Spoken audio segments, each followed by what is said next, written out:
I see it's 6 o'clock, so we will get the call this meeting to order. Mr. Clerk. Moved by Councillor Shane, seconded by Councillor Bajelli. Be it resolved that this regular meeting now open at 6:01 p.m. All in favor? Motion is carried. Moving to the adoption of our agenda. Mr. Clerk. Moved by Councillor Bajelli, seconded by Councillor Shane. Be it resolved that the agenda be approved as presented. Thank you. Any omission or deletions in the agenda? Seeing none, all in favor of the agenda? Motion is carried. Is there any disclosure of pecuniary interest? Seeing none. Before we set into our public meeting, do I see any opening remarks from council? And seeing none, we're all excited to get into our public meeting. We don't need a resolution to go in there. So tonight, welcome everyone for attending our Introduction to Development Charges public meeting of April 14th, 2026. So the council is holding a public meeting under Section 12 of the Development Charges Act of 1997 as amended. The purpose of the meeting is to give the public an opportunity to ask questions. I maybe should refrain, the public and council, because I think we will have some of our own as well, but also to provide comments and make representation of the 2025 development charges background study. This study calculates the new development charges for fire protection services, Provincial Offences Act, including bylaw enforcement, parks and recreation services, services related to a highway, water services, wastewater services, and growth-related study services.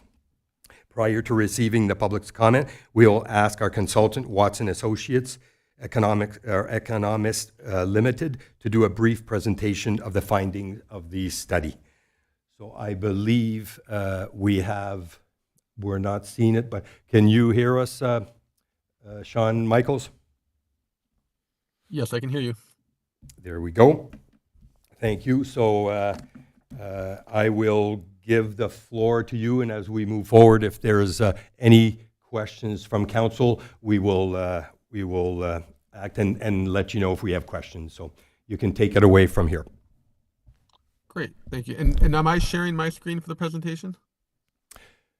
Yes, if you can, that would be great.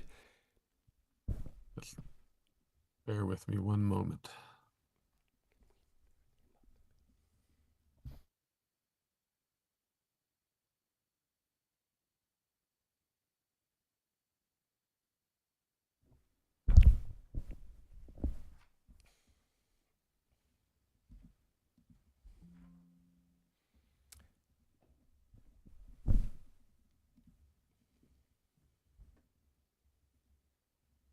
So for those, as Sean Michael is looking, for those of you, our website or the agenda has the full report is online. What the presentation from Watson and Associates will be basically briefing, going over the report with us tonight. So we can see the presentations on there. Great, thank you. Good evening, Mr. Mayor and members of council. Thank you for bearing with me while I get that loaded up. So further to the introductory comments, this public meeting is mandatory under the Development Charges Act before a development charge bylaw can be considered by council for passage. Before considering a bylaw for passage, the study has to be available for at least 60 days. A public meeting has to be held and notice has to be provided of the public meeting, all of which has been done. Sean, Michael, I'll just interrupt. Is there a way, I don't know if you're further away from so the volume is not coming out clearly. Are you, or I'm not sure if the volume, can everybody hear them okay? So if we'll just see at this end if we can.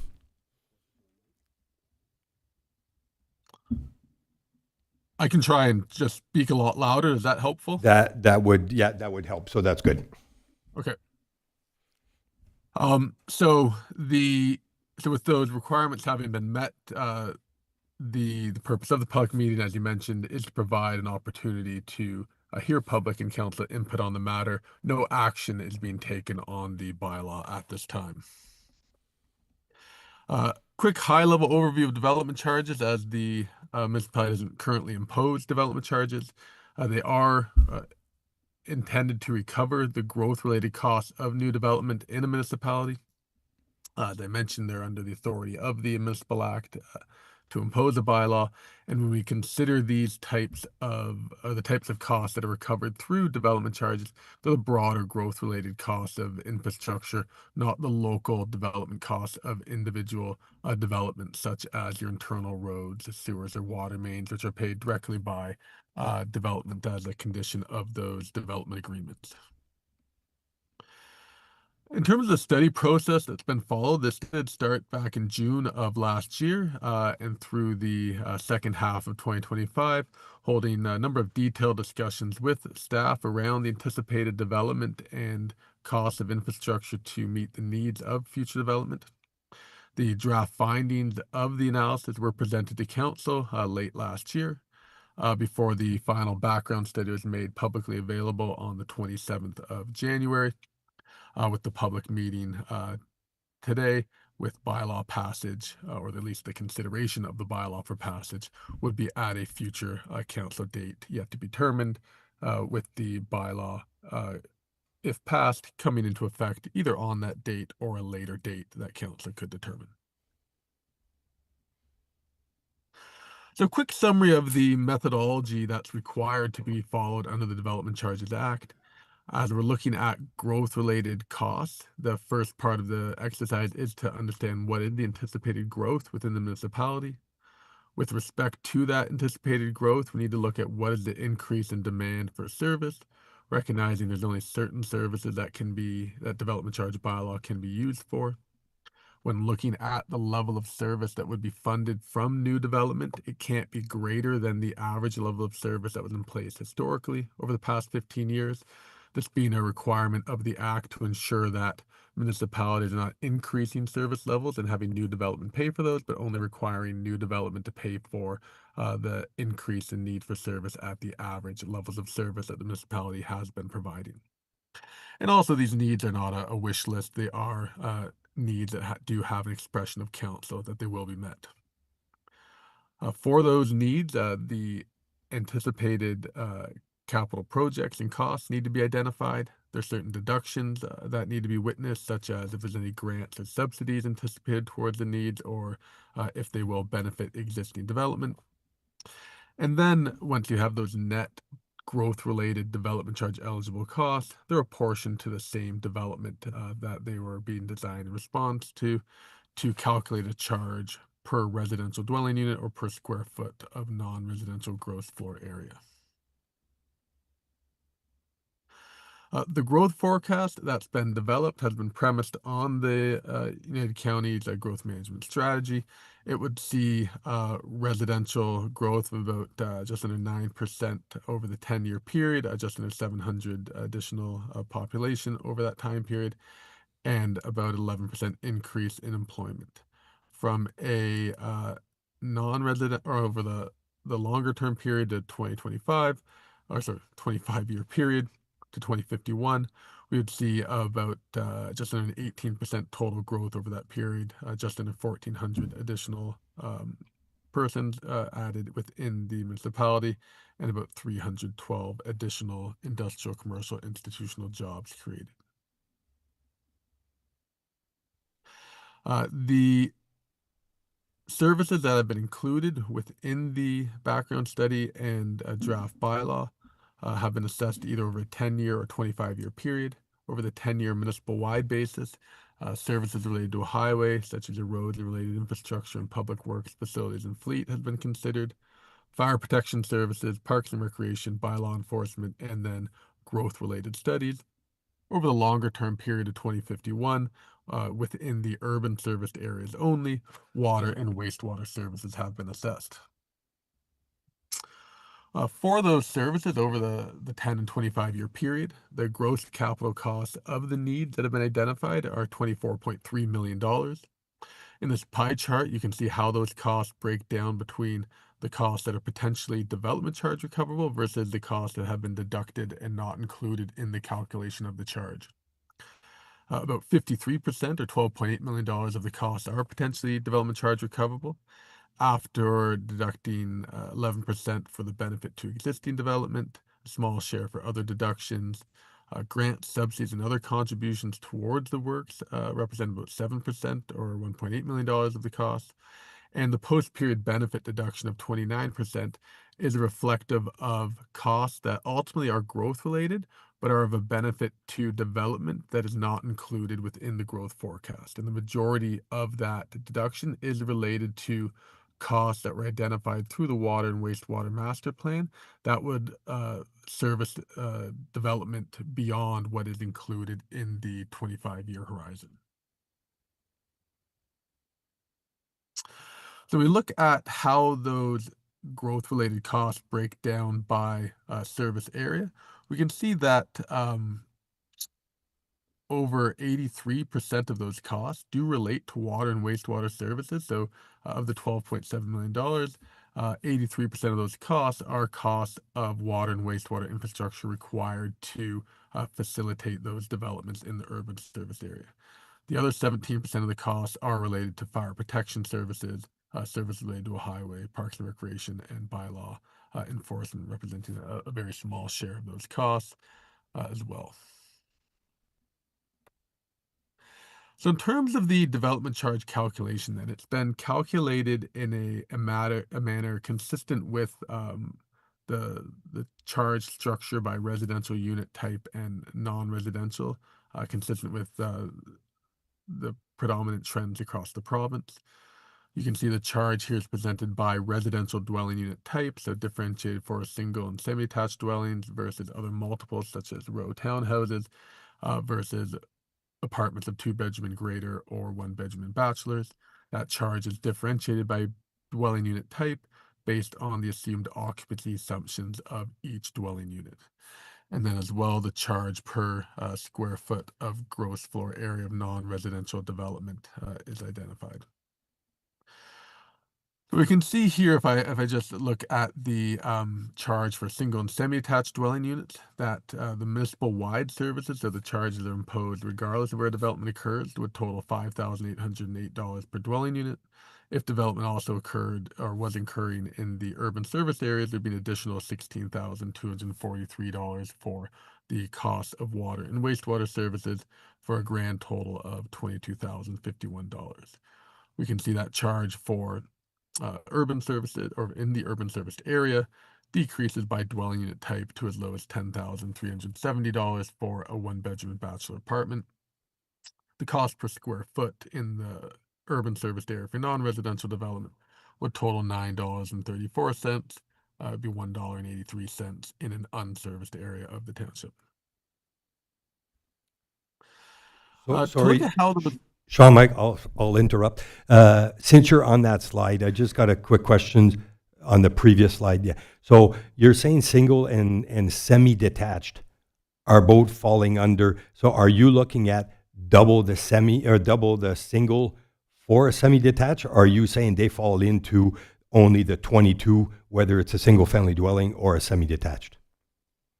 So the charge is per dwelling unit, per low density dwelling unit. So if it's a semi-detached dwelling unit, each of the two units would pay the $22,000.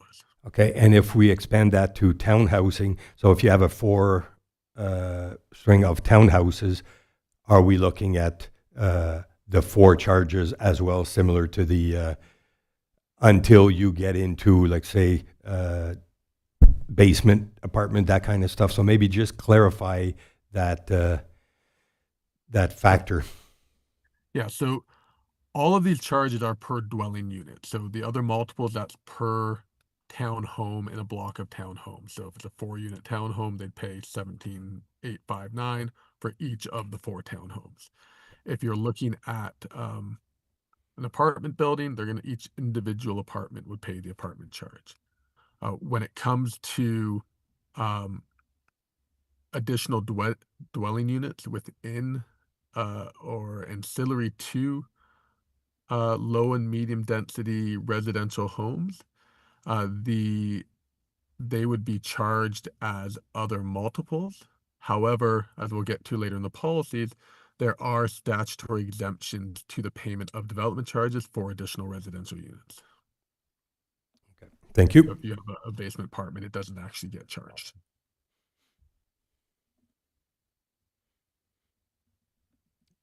Go ahead. Thank you. So looking at how these charges compare to your current charges, which you don't currently have development charges, however, you do have uh, capital charges for water and wastewater under the Municipal Act, which are intended to serve the same purpose, which are $5,000 for each of water and wastewater, so a total of $10,000 total. We can see that if development is occurring in an unserviced area of the municipality, that would be a new charge of $5,808. If development is occurring in an urban serviced area, the total charge of $22,051 would be an increase of $12,051 over the current $10,000 charge, or 121% increase. Again, the majority of that increase being related to those urban services that are required to allow those developments to proceed. Uh, Also, continue with the comparison, looking at how those charges compare geographically to neighboring municipalities. We can see that currently, as indicated by the gray arrow, the connection charges imposed by the municipality would place you towards the bottom end of that comparison, similar to other municipalities within the United Counties that only impose Municipal Act connection charges for water and wastewater. We can see that with the addition of the development charges for the other services, as well as the increased water and wastewater charges, that would move the township up to the mid-range of that comparison, below that of Castleman, Russell, Kingston, and North Dundas as well, just above that of Cornwall and South Stormont. Looking at two non-residential comparisons for commercial and on the next slide for industrial, we can see that with the proposed increase, that would move you to the upper mid-range of that comparison, below those municipalities at the upper end of that comparison, in that range, similar to Russell, Castleman, North Dundas, but slightly above those. And then lastly, looking at industrial, the current position is estimated based on a per square foot assumption. So showing the current charge at the bottom of the comparison. Again, moving to the fully calculated charge would place you at the upper range of the upper mid range of the comparison, again below Clarence, Rockland, Mississippi Mills, Ottawa, and North Grenville.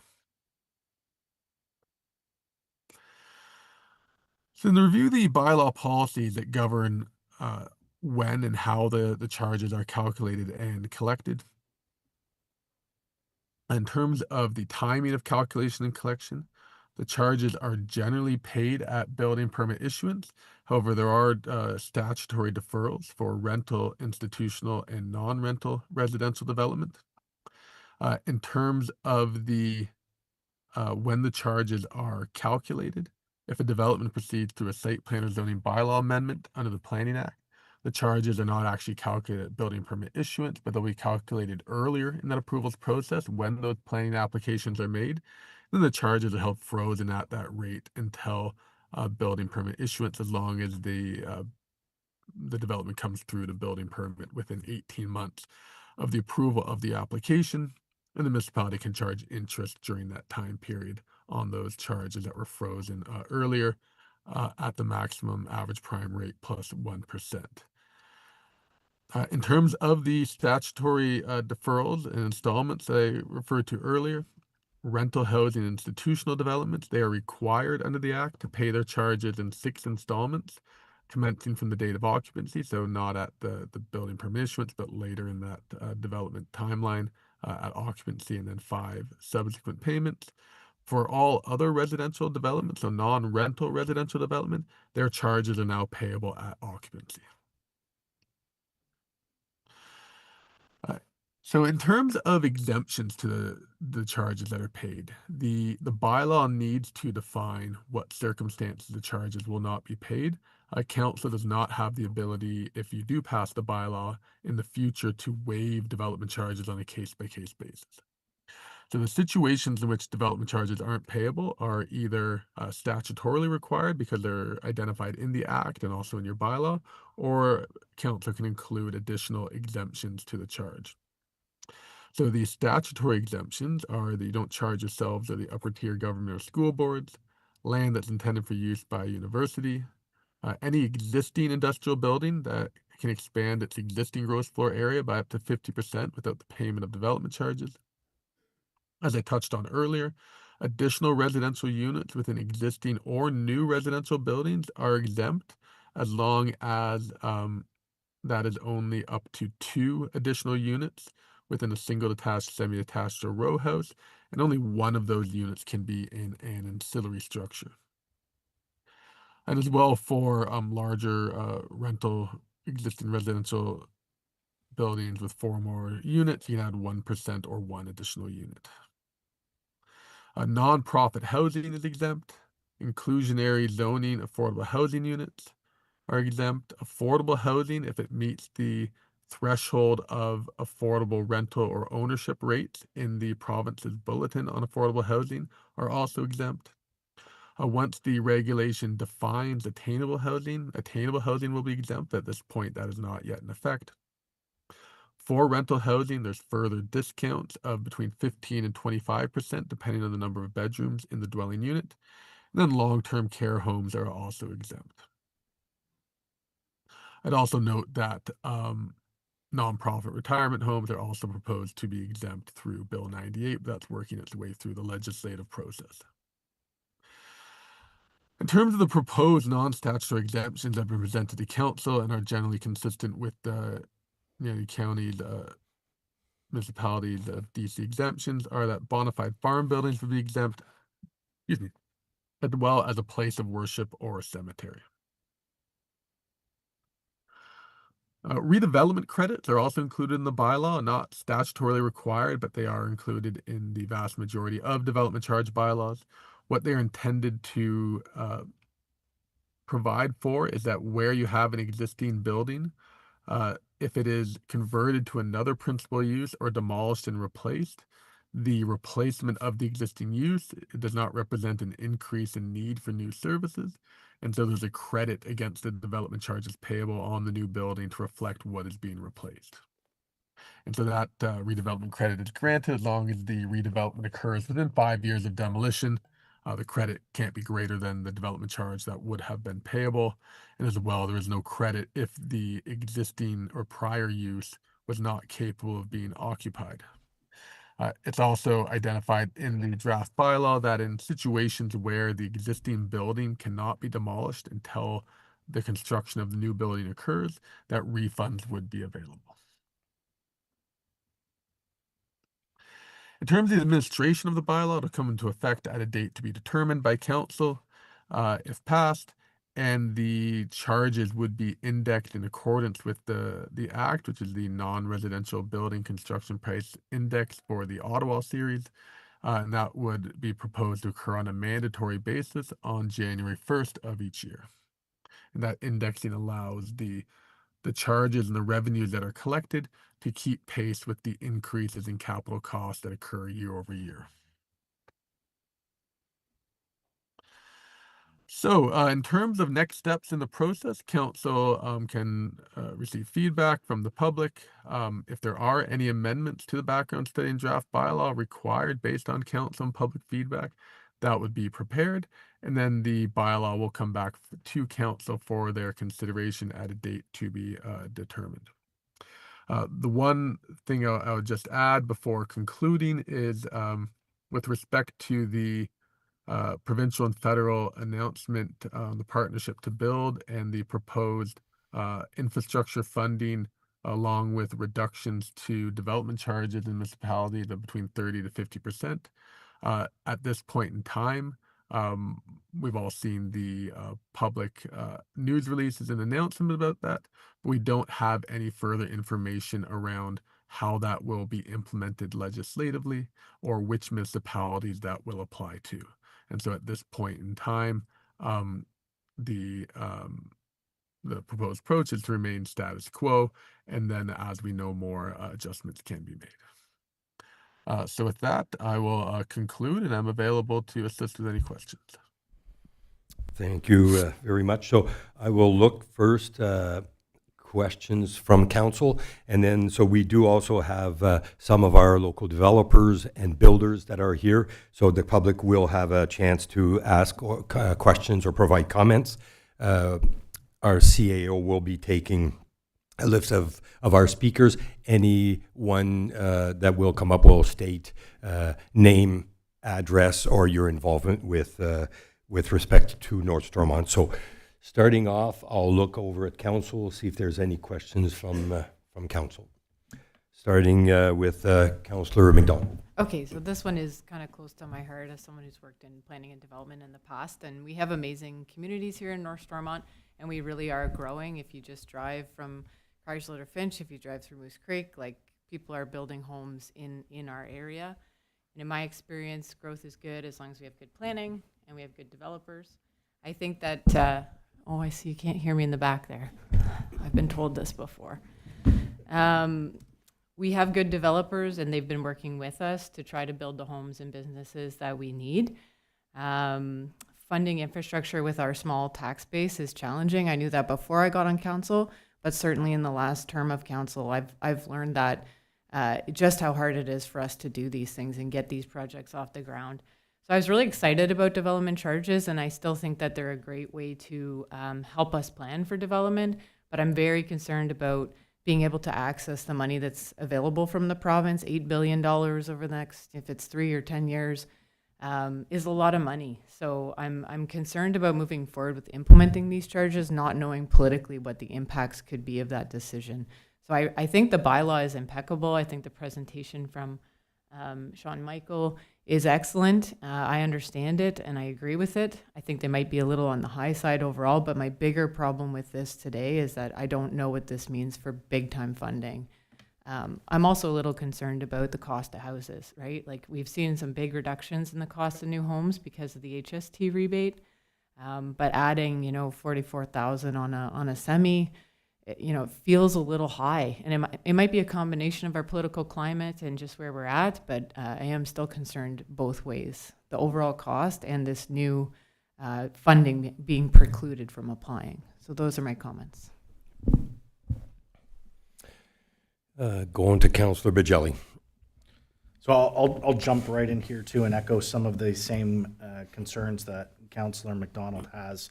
I've been reading very deeply after March 30th when they did announce the Canada-Ontario Partnership to Build. That is a significant amount of money, $8.8 billion over the next decade, which is directly funneling to municipalities in our province.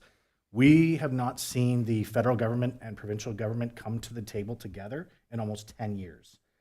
So really, when we've been looking at our infrastructure programs, things that we've been successful here in the township, we've been looking one-sided. We've been looking at the province to get those funds because the feds were never at the table. They have finally come to the table now. And the more I read into it, it is the language, again, until the legislation itself comes in with the fine details, but the overarching language is very clear about the commitment to reduce, and in some cases, eliminate development charges. They will be specifically targeting certain areas of the province where they are viewed as exorbitantly high to work on that. But there is crystal clear language also in that, in the initial releases that have been coming out, saying that there will be funding made specifically available for municipalities that are non-development charge levying currently. So that was one of my big things. Well, we don't have it. Are we going to still be able to benefit from this money because we're not reducing development charges? And the short answer to that is yes, we will be able to tap into a significant funding stream over the next X amount of years. Should we go in the opposite direction and now institute development charges, we are putting ourselves to the back of a very, very long line. We know there's going to be some competitive applications coming over the next 5 years or so with our neighboring municipalities. Specifically, I'll mention North Dundas, knowing their asks, significant asks coming up for water, and where they stand with quite high development charges. So I'm very certain over the next year, especially coming into an election year, that's going to be a very hot topic in some of our neighboring municipalities. We've already seen South Dundas spend the money, do the study, say thank you, we're going to hold on to that study, but we are not going to move ahead with development charges out of fear, again, of going contrary to both what the province and the federal government are trying to do with terms of affordability and making it easier for our developers to build. Ultimately, at the end of the day, no level of governments are getting into the building industry. We're not out there building these houses. We're relying on our developers to create the units for us. And I think we should be doing everything we can in this time of a supply shortage to make sure that the houses are being built and that they're affordable for people looking to buy them. We don't want to make an affordability crisis even worse by compounding that with additional charges, which at the end of the day, we all know trickle down to the consumer. So those are, I guess, my remarks, but no real questions there. Did you have anything to add on that, Sean Michaels, or did you want to just absorb everything and just take everything that's being said from council? That I think that the points are all well taken and valid. I think I think I think reiterate the point about, which I think was mentioned, we don't know exactly how the funding will be implemented. I didn't see anything in the releases that would suggest passing development charges limits you from the access to those funds, or whether not having development charges gives you greater access to those funds. So again, until we know more, hard to say anything conclusively on that. Before I go on to, so I'll make my comment just in kind of the same comments that were made by Councillor Bajelli. So if we fall at the tail end of that funding, because we are looking at implementing, so right now you've got the list of development charges that have them are City of Ottawa, Clarence, Rockland, Township of Russell, you name. So you're telling me that the province is going to hold back on the core of where the building is taking place, and they're going to remove all funding, and we would fall into one of they're trying to build those houses. I doubt very much that they would remove that list of the municipalities that I just named that have development charges. So I'm not sure to fall off that funding when the global, if you look at, and Sean Michael, this question in regards to the numbers you have over the 10-year period and all the assumption of growth, you've got a population growth over the 10 years in 600 and some of population in residential, which would equal to 250 houses over the next, that's 25 houses a year in the whole township. We have development that just in Chrysler, the one developer that built probably close to 50 units in 2025 themselves. We've got funding that came through from the province where our wastewater is being looked at in Moose Creek. We've got a developer there that if that funding didn't come through, we would be telling them that you're sitting on your investment. We cannot do anything for you. Our allocations are tapped out. Again, we're relying on crossing our fingers and getting funding from the province. This is where this small influx of development charges, we can at least maintain our infrastructure and try to build on it. That's where I'm seeing. I don't know, can we adapt? So I'm the reason I was asking about multiple density is when you're looking at a single family dwelling at 22 is reasonable. When you go to 44 for a semi, I think the basement apartments, so the additional dwelling are not part of DC charge. I don't think we get extra for that. But my question is, can you get water and wastewater allocation separate from DC charges and keep the DC charges evenly throughout the municipality to grow our services that we mentioned, from fire to recs and keep that separate? Because I believe there is municipalities that have done that. So again, there's a lot of areas where I still see gray areas on that, and maybe I won't go on too much. I'll let you maybe talk about this, that through the municipal act with DC charges versus just having a standalone bylaw on wastewater and water. Yes, if I'm understanding the question correctly, you council has the ability to set the charges at any level you would like, as long as they're not higher than the calculated charges. So you can elect to set the charges for any service area at a lower amount that's been calculated. You can do that differently by dwelling unit type. And so so you could lower the water wastewater charges, recognizing that the amounts you're not collecting from development charges, that you're going to be responsible for funding those through rate or tax-based funds. You could maintain your existing charges at $10,000 a unit under your Municipal Act connection charge bylaw, and not increase them to the roughly $16,000 per unit for water and wastewater. Again, recognizing that at $10,000 a unit, that does not reflect the full cost per unit of the additional infrastructure that's required for new development. So in the absence of provincial federal funding towards those works, that's going to be those are going to be costs that the municipality is going to need to come up with the funds for. So if I heard you right, so you can, we can reduce, we can't go over what the calculated numbers were, but we can adapt to different rates if we wish to do so by council.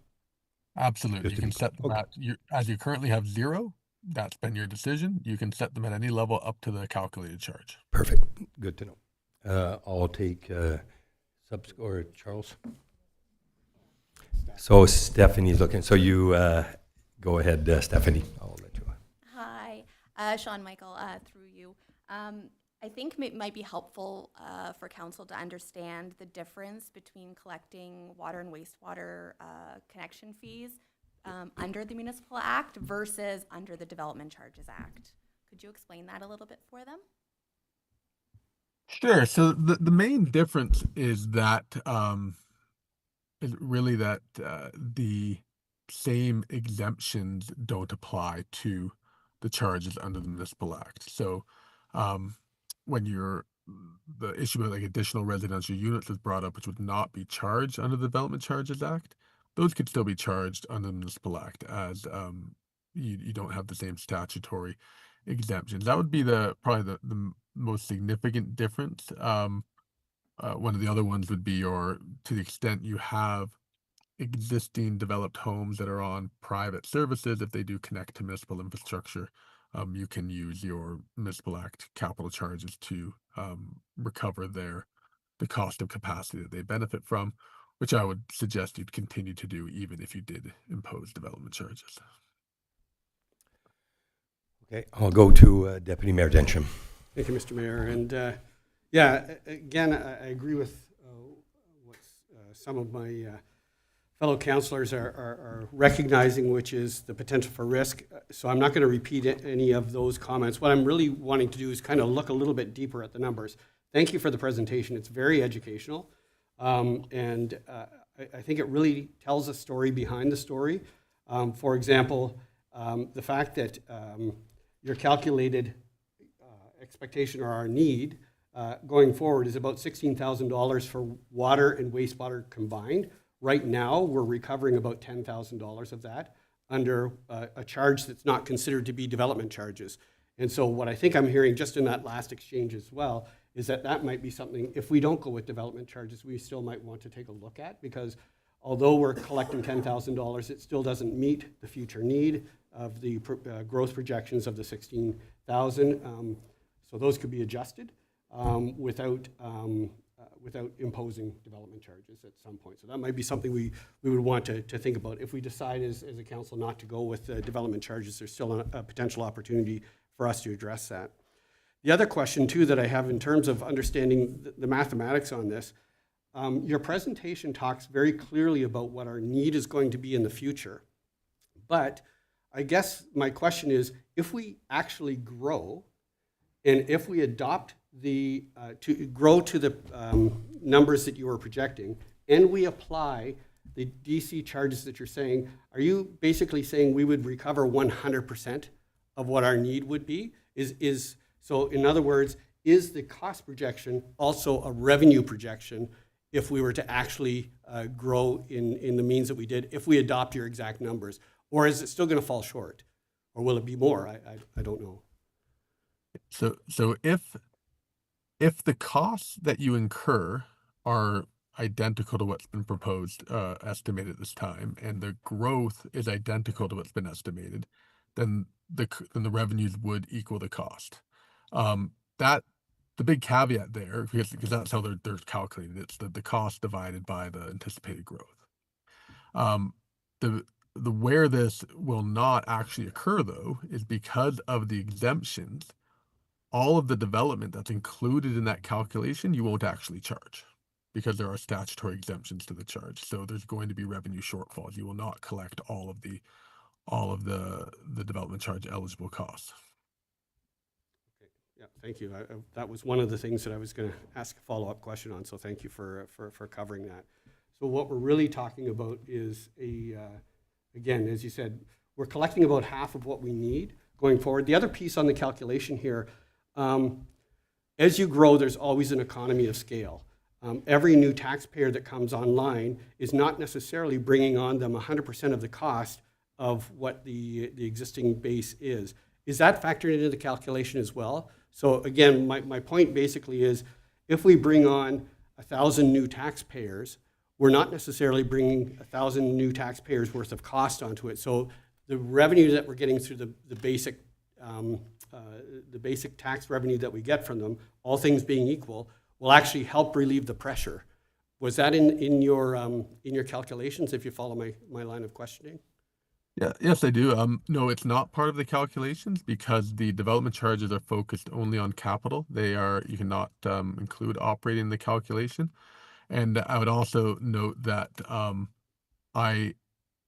in many cases, those economies of scale, especially in residential development, do not actually exist when you consider the additional operating costs of the growth-related infrastructure, as well as the cost of continuing to provide services that currently are provided at the same levels for new developments. I think that's something you need to look into more detail when we've done these assessments in detail for municipalities. In some cases, depending on the type of development, especially on non-residential, there might be economies of scale because of the tax ratios that exist for non-residential development, but often not so for residential. Okay, thank you. And then the last question I have is more on timing. Can you remind us, now that we've had this presentation and we're holding a public meeting, I believe there's some timing under which a decision has to be made, otherwise a new study has to be done in order to, so if we were to postpone this, what's the shelf life of this study, whereby we would have to conduct a new study if we choose to defer this to a period of time in the future? The study has a shelf life of 1 year, so from the January date it was made public. The original January date that it was published, not Yes. this coming January. Okay, thank you. Thank you. Any other questions? Councillor Shane. So I have to say I agree with my colleagues here for the most part on everything. I do have some concerns with knowing whether we would ever be removed from the funding list until we know the details. You know, if we go with development charge, we get pulled off that would be a big concern for me. But more of a statement that right now our municipalities are growing because our neighbor municipalities to the north have development charges. If we imply them now and we bring ourselves up close to our neighbors to the north, then all our developers in the room here may lose that growth because they might want to stay Russell and Brum area. So that's kind of a concern to mine. I just wanted to state that. So. I don't know what you're talking about. This is the place to be. It's the place to be, but if the rates are the same, it won't be. Okay, so we did get our questions from council. I think there will be a great benefit if any of our people in the rooms or our developers or builders, if there is questions or comments that you would just like to bring, we do have Sean Michael to possibly answer some of your questions. So I'll look to the floor if there's anyone that do have a question. Off the record, I know we did receive some by email from some of our developers that was good points taken. So, but is there anyone that would like to say a few words? Robert, if you want to step up and.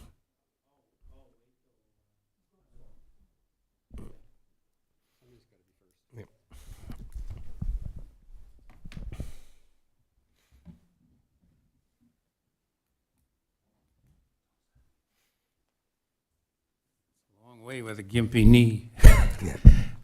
My name is Robert Mason. I live in Chrysler. And thank you very much for your presentation. Just very Robert, good. If you could just state your address, Robert, just for I'm the sorry, for the record. 61 Riche in Chrysler. Perfect, thank you. I guess the first question I wanted to pose was, in your mandate, did you have any requests for like creative solutions beyond the one? You can see what's happening here. No one wants to put up development charges because we want to encourage development. Are there other creative solutions? And let me hint, in Quebec, they call them local improvement charges. And I don't know whether I heard whether you said you can't do local improvement charges for water and wastewater. But if you can, is this another solution? Because if and let me try and explain it. If I go too far, just tell me to stop. Local improvement charges would be offered by the municipality to the builder or to the buyer in terms of a higher tax, but financed by the municipality and would come through on your regular tax bill. So that means then that the builders would not be passing on the development charges, but rather over a period of time, let's say we amortize it over 20, 25 years, not only the original buyer, but the extra buyers that might come on, say 7 years when I sell my house, those people would have to pay it just as they would for things like sewers or water mains or, I don't know, drainage, whatever it might be. So I go back to my original question. I mean, is this a creative solution that could be considered, or is a no-no under the policy that is set out?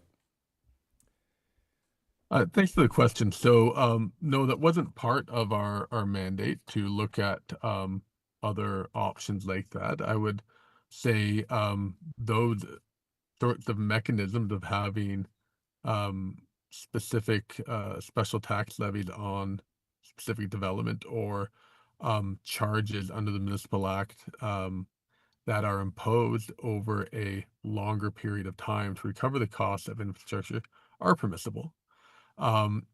What that does, as you've noted, is it takes those costs instead of being recovered from development, it recovers them from the taxpayer, or sorry, from the homeowner, who likely pays the same price for the home as well as paying for the infrastructure in the future when they're paying for those annual charges. So not dissimilar to the current situation in which all homeowners, existing and new, are paying for the cost of new infrastructure through the taxes and rates.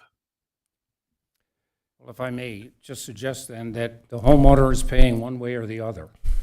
This way, they're amortizing it just like they would be with a mortgage, but in fact, they're not paying a mortgage for it, which is what normally happens. I'm not sure whether the municipality has lower interest rates, but if that's the case, that might even be a better solution. But if I think about it from the builder's perspective, and if we happen to be like we're doing right now, where we're just at the cusp of taking advantage of the provincial and the federal offers to get rid of the HST, if the developers could say no development charges, and suddenly you reduce the value, I have to point that on, the developers would reduce the value of the properties by the lack of development charges, then suddenly we have in this municipality housing that is going to be much cheaper than those in other municipalities, and we are prepared at this point in time to continue to build. And this municipality's done a great job, at least in the Chrysler area, of preparing to build and move ahead. And I think this sort of arrangement where you can offer it even cheaper than surrounding municipalities, I'm sorry to say we're competing with them. But if we are, and particularly Ottawa, and the government itself is in a position to just basically follow the taxation approach, to me, that sounds like a reasonable idea. I don't know. And I would just say, if it is a creative solution, somebody other than me needs to spend some time to think about it and decide whether this is something new. I can tell you that my friend, who isn't here unfortunately with his dog tonight, said they do this in Quebec. So I'm not sure what that means, but I just like to leave it on that. I appreciate the question. If I can say my point of view as far as council is, we can lower the prices of houses, we can bring people, but at the end of the day, we have to maintain that infrastructure that comes from the developer and gets transferred to us. If there's no funds there, eventually we will diminish the service that's required. The builders are gonna say, okay, you know what, this is not a place to be, and they will go. So I think, and I mean, I'm not gonna look for nods or anything, but I think our developers are agreeing that development charges is not a bad thing. So they will take the development charges to make sure that the growth of the services and what they do need, what they don't want to see is that money go towards something that's not proven to go towards growth. But if we are putting the money in the right place, they are in favor of development charges, just like there is in Russell, just like there is in Castleman Nation, North, like they're around us. And they understand that there's a purpose for them as long as they're well managed. And that's the part that I'd like to work to make sure. And Sean Michael, I'm not sure if they're, because I know in the past talking to some of the developers with other municipalities, it's been mismanaged. I don't know if it goes with interpretation of where it can be spent, or so what they want to see is that the money is kept for the actual growth and not for something that's not proven to escalate the development in our communities. So I'm not sure if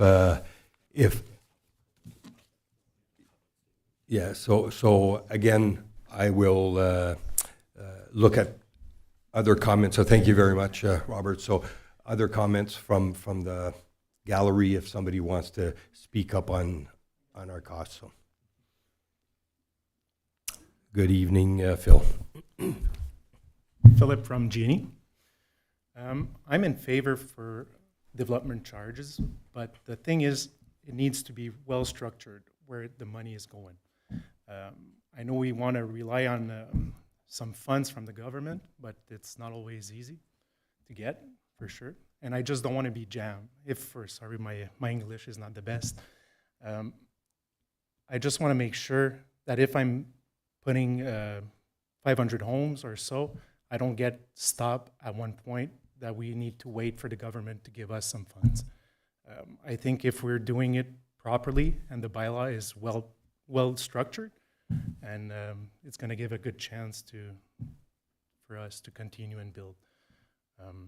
I think it's very important on my part that if I'm investing over here, I'm doing all that infrastructure, building all these homes. I think it's really important on my side to not stop and getting stopped because the infrastructure cannot follow me. So that's my biggest concern right now. That is my biggest concern for sure. Like the water needs to, like I know we have enough water supply, but just for a certain amount of time, and I just want to make sure we're not getting stopped. So that's my biggest concern.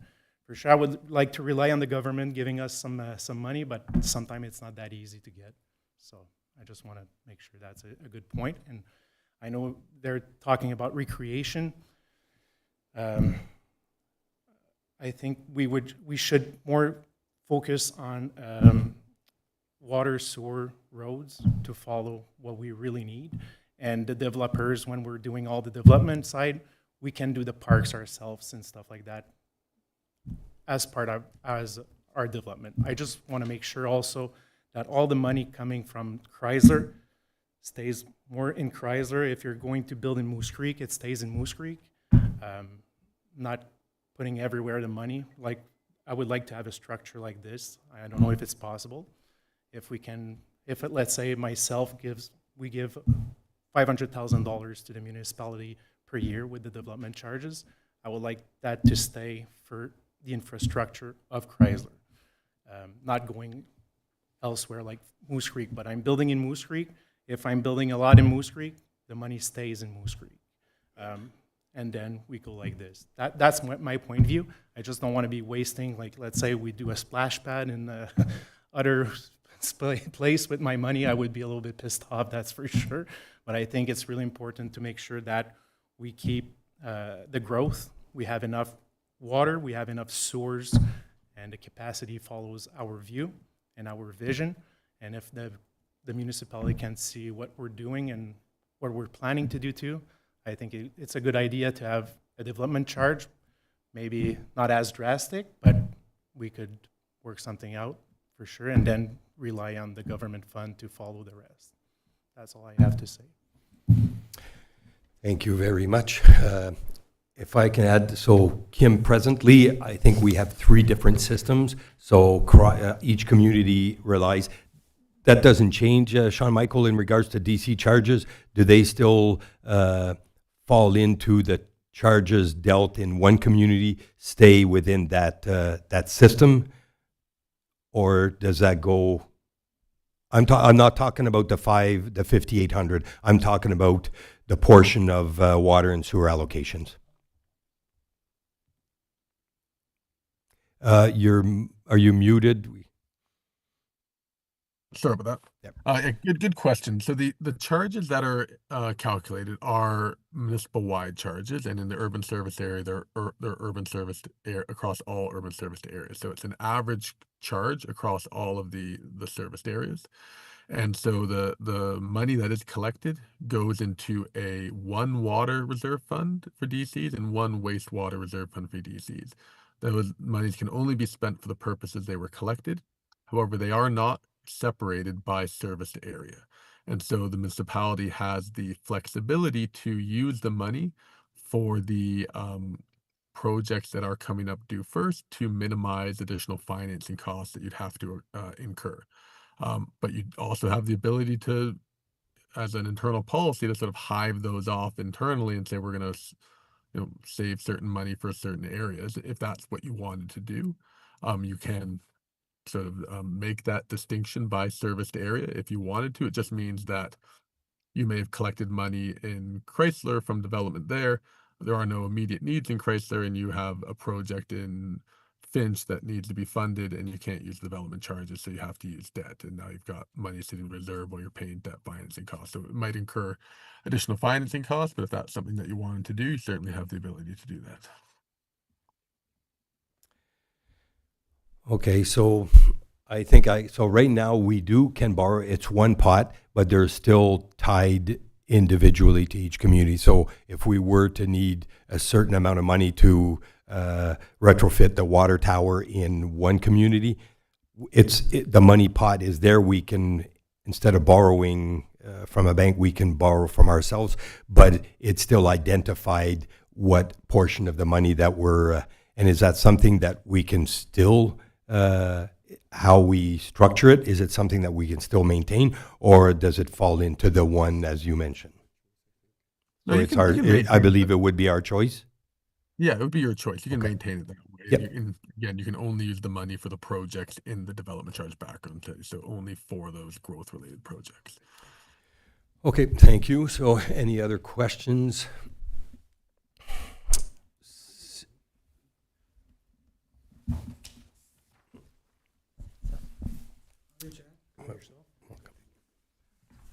For those that don't know me, my name's Don Monroe. I live on Concession 1, Lot 13. I've been around the area for over 80 years, and I was a former Ministry of Environment employee, so I know all about your water systems and your sewage systems.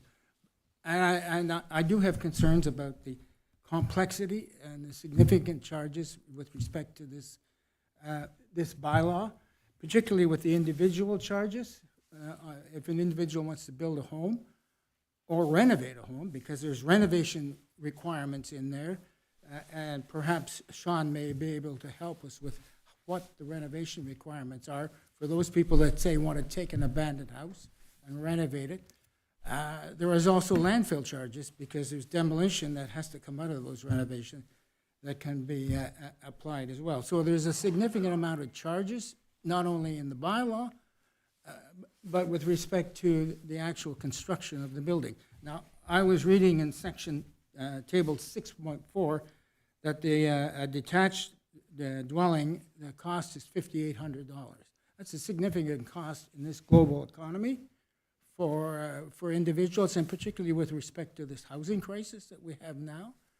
It may be an appropriate thing for council, and this is for council to either look at delaying the bylaw or maybe phasing the bylaw in on certain elements of that bylaw to recover whatever costs you require for your upcoming wastewater, for example, in Moose Creek, and your water, drilling a new well in Moose Creek as well, and some of the applications with respect to Finch.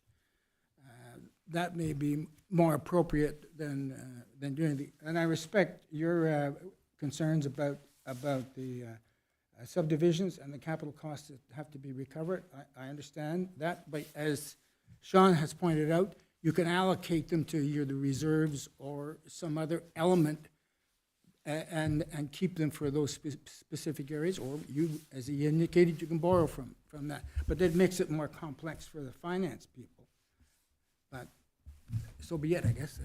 That's one of the concerns. One of the things that I noticed in the is your 15-year standard, which you use to determine some of the figures in your document. There is a ceiling, and it explains it results in shortfalls and impacts on property taxes. And I'm just wondering, how do you explain this issue? Will this mean additional costs to the bylaw or the payee? Did you get that question, Sean Michael? Yeah, I did. So the historical level of service ceiling is a calculation that's set out to ensure that the charges or the cost being recovered from new development are not greater than are not at a level of service that's greater than the cost that you imposed historically. So that calculation was undertaken. None of the costs that were identified for the municipality were above the historical level of service cap, or ceiling. So that's not in effect or applicable here. To the extent it would just mean that you have growth-related costs that you have to fund from your tax base. So that's what that's intended to do. The other thing I would mention, just in terms of some of the initial comments, is development charges are not applicable to renovations of existing buildings. They're applicable to redevelopment. So if you're building a new home, a new dwelling unit, they are applicable, including if that's the demolition of an existing building being replaced with a new one. And as I mentioned, there are redevelopment credits. So if you do demolish a habitable home and replace it with a new home, there would be no development charges payable. There will only be applicable. Who would determine those redevelopment The existing credits? home was not habitable. Who would determine those redevelopment credits? The municipality. The other thing is that there's impacts with respect to the appeal process. Maybe you could explain that process a bit to the council. Anybody can appeal the bylaw within 40 days of passage to the Ontario Land Tribunal.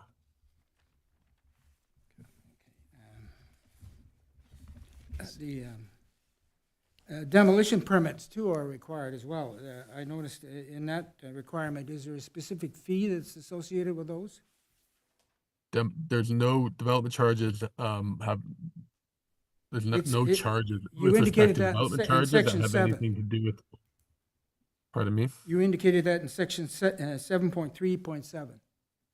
So I think you're probably referring to the redevelopment credits again. So if you demolish a home and build a new home, The development charges are applicable on the new dwelling unit as they're applicable on all dwelling units. However, there is a redevelopment credit that would be applicable for the home that you demolished. So they're not related to the actual demolition itself or the cost of the demolition. It's just a credit to recognize that there's no increase in demand for service when you demolish a home and replace it with another home. And finally, who monitors the AMP? The Asset Management Plan?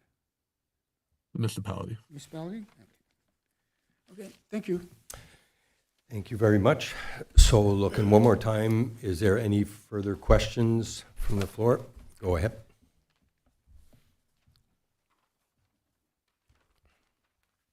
Aaron Bell, 30 LaBrosse, Moose Creek. I understand development charges or increase of taxes is necessary. Wondering if there's a way to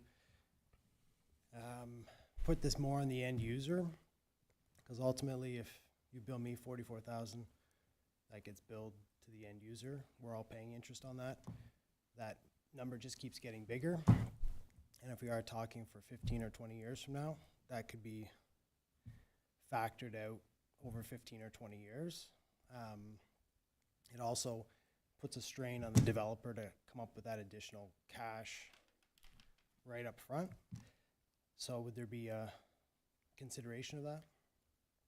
So if I get you wrong, so the end user being in the water rates that we would increase to everybody in this, on the system that would pay, so the development charges are for new development to take on the cost of, say increasing to get our water allocation capacity to the developer to be able to supply. So right now we're in around 300, say allocations for water. If we come down where they're looking at building and we tell them that similar to wastewater in Moose Creek, where we got funding that came through, which now leaves us with a new lagoon system that's coming into play, which will re-increase. But if we didn't get the funding, our hands are tied because of trying to come up with the $7 million. And it's not coming out of taxation because the $7 million has to come out of the payers of the Moose Creek system. So it gets harder and harder to try to maintain. And if we don't have the allocation, the developers are going to just go elsewhere and build their houses. So I'm not sure when you say to put at the tail end, where are you looking at we can get at the tail end instead of the DC charges at the front end? So similar as you would with property taxes or water taxes, that it's the end user that's going to ultimately pay. But if you've billed me and I've paid interest on that money before I'm even in the ground, I pass that along. So we just keep passing it along. That number gets bigger. The end user ends up paying more. Whereas if we recouped it from the end user annually, they would pay less. It would cost the end user less money, and they wouldn't have to take out a larger mortgage. If it's for a rental unit, I'm recouping that immediately, but it's unlikely that the rent is going to go down once that amount is paid. So everybody is paying more. So similar to the first gentleman, Yep. You still get the money you need.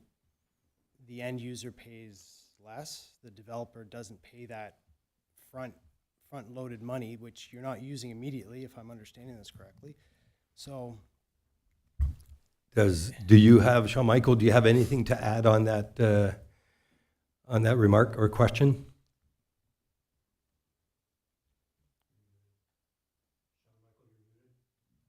Oh, I believe you're muted. Apologies again. There you go. So this is currently what you are doing. You are putting all of these costs on the taxes and not imposing them through development charges.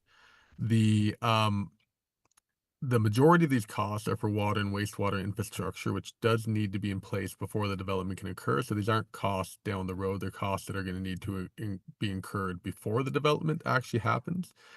And so if they're not paid for through development charges, given your financial situation, they're going to be paid for through debt, most likely, if you don't have grant funding. So there still will be interest costs added to those that ultimately the ratepayer or the taxpayer is going to pay. And so I would question the notion that ultimately it costs the it costs less to place these on the taxes or rates than to place them on development charges, as there are still going to be financing costs that the municipality incurs.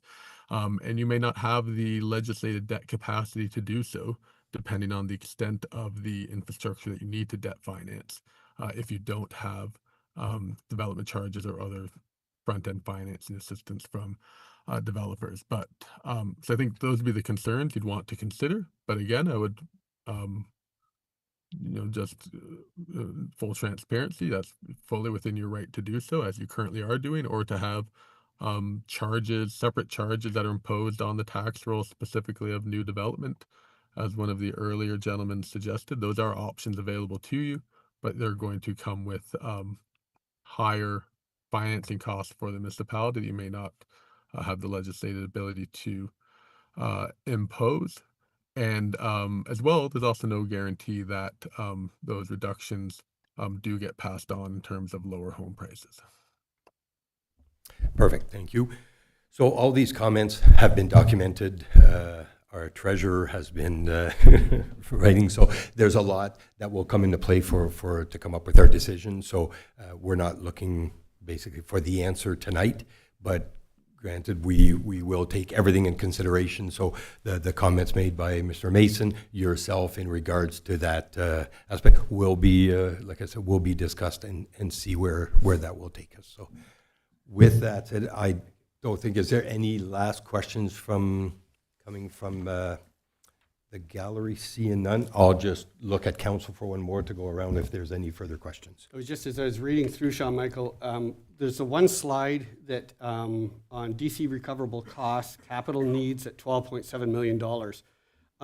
Does that include or exclude what we're presently collecting for water and sewer? So right now, we're presently collecting about 45% of our need. And I didn't know whether or not that $12.7 million, we could effectively say, subtract the $5 million from that. We need an additional around $8 million to top ourselves up. Am I reading that correctly, or is this less the water and sewer that we presently charge? The $12.7 million is the total cost that you need in the future, and so some of those costs would be recovered through your current $10,000 per unit charge. Thank you. So that may, again, to me, that feels like we're making a decision, not so much for $12.7 million.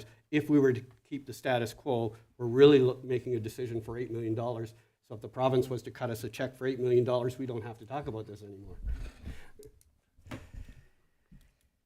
Thank you. Go ahead, Councillor McDonald. I really appreciated the diversity of comments from the public and everyone who showed up, and it gave a lot of perspective to me to hear those comments. I think just taking all of that in, I really feel like we'll have to discuss a way to get clarity on the funding and the eligibilities, because for those who do support it, they support it because they want to have the infrastructure available to build. That's all of our goal. It's just how do we reach that goal, and how much certainty do we have in either of the approaches? So we have to sort that out. Thank you. Thank you. Any other questions? So seeing none, so having heard the comments tonight, the public meeting is now closed. Council will urge the public to submit their comments in writing. So if anybody wants to submit anything, we would appreciate to have it before April 28th. So council's consideration of the development charges bylaw is scheduled to occur at a future regular council meeting. So we don't have a date set, but we'll await any comments that comes to us. And then we will have to sit down and collect everything and come up with, but again, if administration can also take note, the comments that was made just last, where in regards to this funding and potential, so there's still lots to get understanding with the messaging that came from both federal and provincial. So with that said, the public meeting is now closed, and we will resume to our regular council meeting. Thanks, Sean Michael. I'm going to close the Zoom meeting. Thank you very much. Thank you, Sean Michael. Keep your phone open. Thanks. You're welcome. Yeah, see if you can.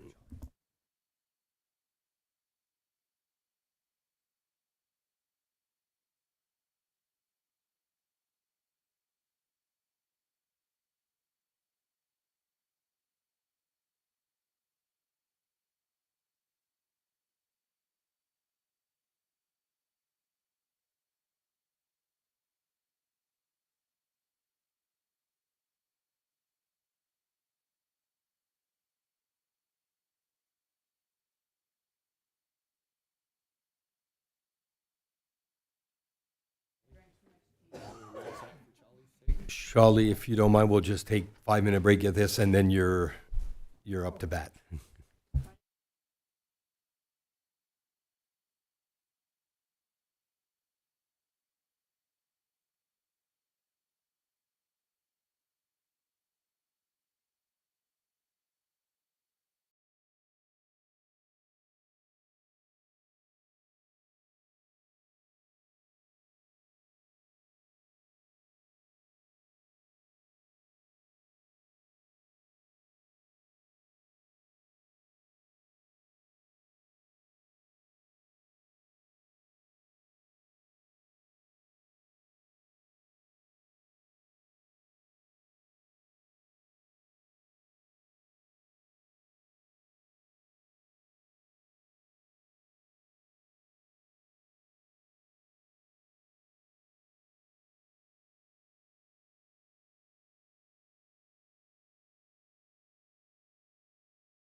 Perfect. Welcome back. Thank you for the ones that stayed with us through our public meeting on development charges. Now moving on with our regular council meeting, moving to item 6.1 in regards to the Winchester District Memorial Hospital. I'd like to welcome Mr. Shawley Boland to join us. Welcome, Shawley. What do I point at?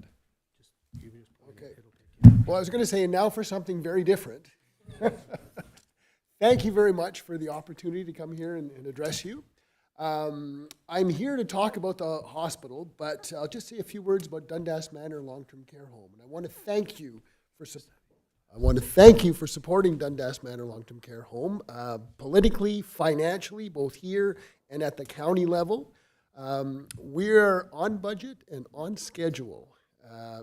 As of today, we're 85% complete, and we'll be moving in before the end of the year, probably around November. And we're really looking forward to that, and we couldn't have done it without groups like this and municipalities like this supporting us, so thank you very much.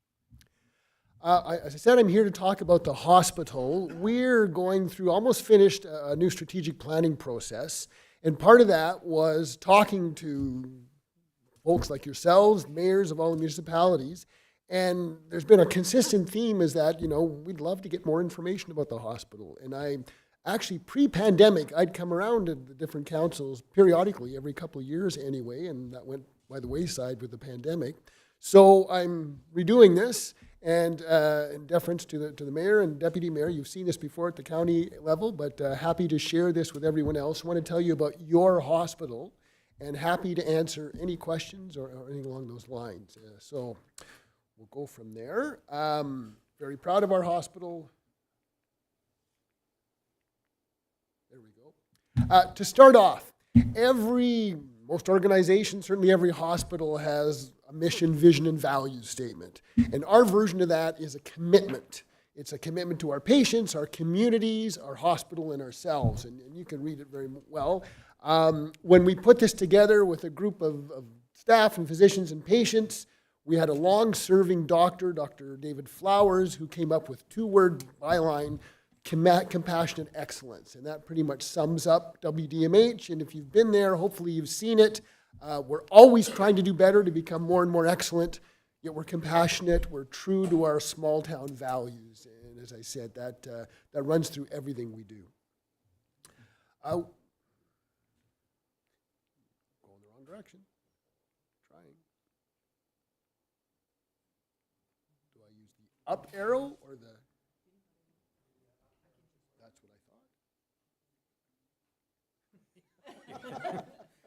I don't have. Is it just me? I don't have an off button. Yeah. Okay, next one. Actually, there we go. So we do a lot of things well that we're really proud of, like to brag about. Every hospital in Ontario has a separate company who monitors and surveys their patients. That's so we can't, manipulate the data. We're very proud of our patient satisfaction. It's among the top in Ontario. In case you're wondering, every hospital's emergency department is a little bit lower because of waits and that kind of thing. We have about 80,000 patient visits every year. I'd say about 6,000 or 7,000 of those come from North Stormont. We also have, in terms of measuring how well we do, every 4 years, this organization called Accreditation Canada comes through and compares us against national standards, mainly in patient care, patient safety, also, finances and work life and that type of thing. Every year they come through, every 4 years. They came last November. We get their highest award, accreditation with exemplary standing. So it's another thing we're very proud of. We do a lot of things really well when it comes to quality. Just one little thing we like to brag about. There's 145 hospitals in Ontario. We're the only hospital that throughout the pandemic and since have never had a COVID outbreak inside the hospital. That's partly because we have a very strong infection control program and we have very vigilant staff. So we're proud of that. We're also a cancer satellite. We, among smaller hospitals, are a satellite of the Ottawa Regional Hospital Cancer Program. Of all the satellites throughout Ontario, we're the largest. So when you come to us, unfortunately, if someone has cancer, you get as high a standard of care as you would anywhere else. And we have other accreditations, inspections, laboratory and pharmacy, for example. Next slide, please. You may be familiar with most of our major programs. We've got many different types of surgery. We've got, thank you, we'll give it a try. One of the highest rated maternity programs in the province. They don't do it anymore. They used to rank them provincially, and we were often number one in the province.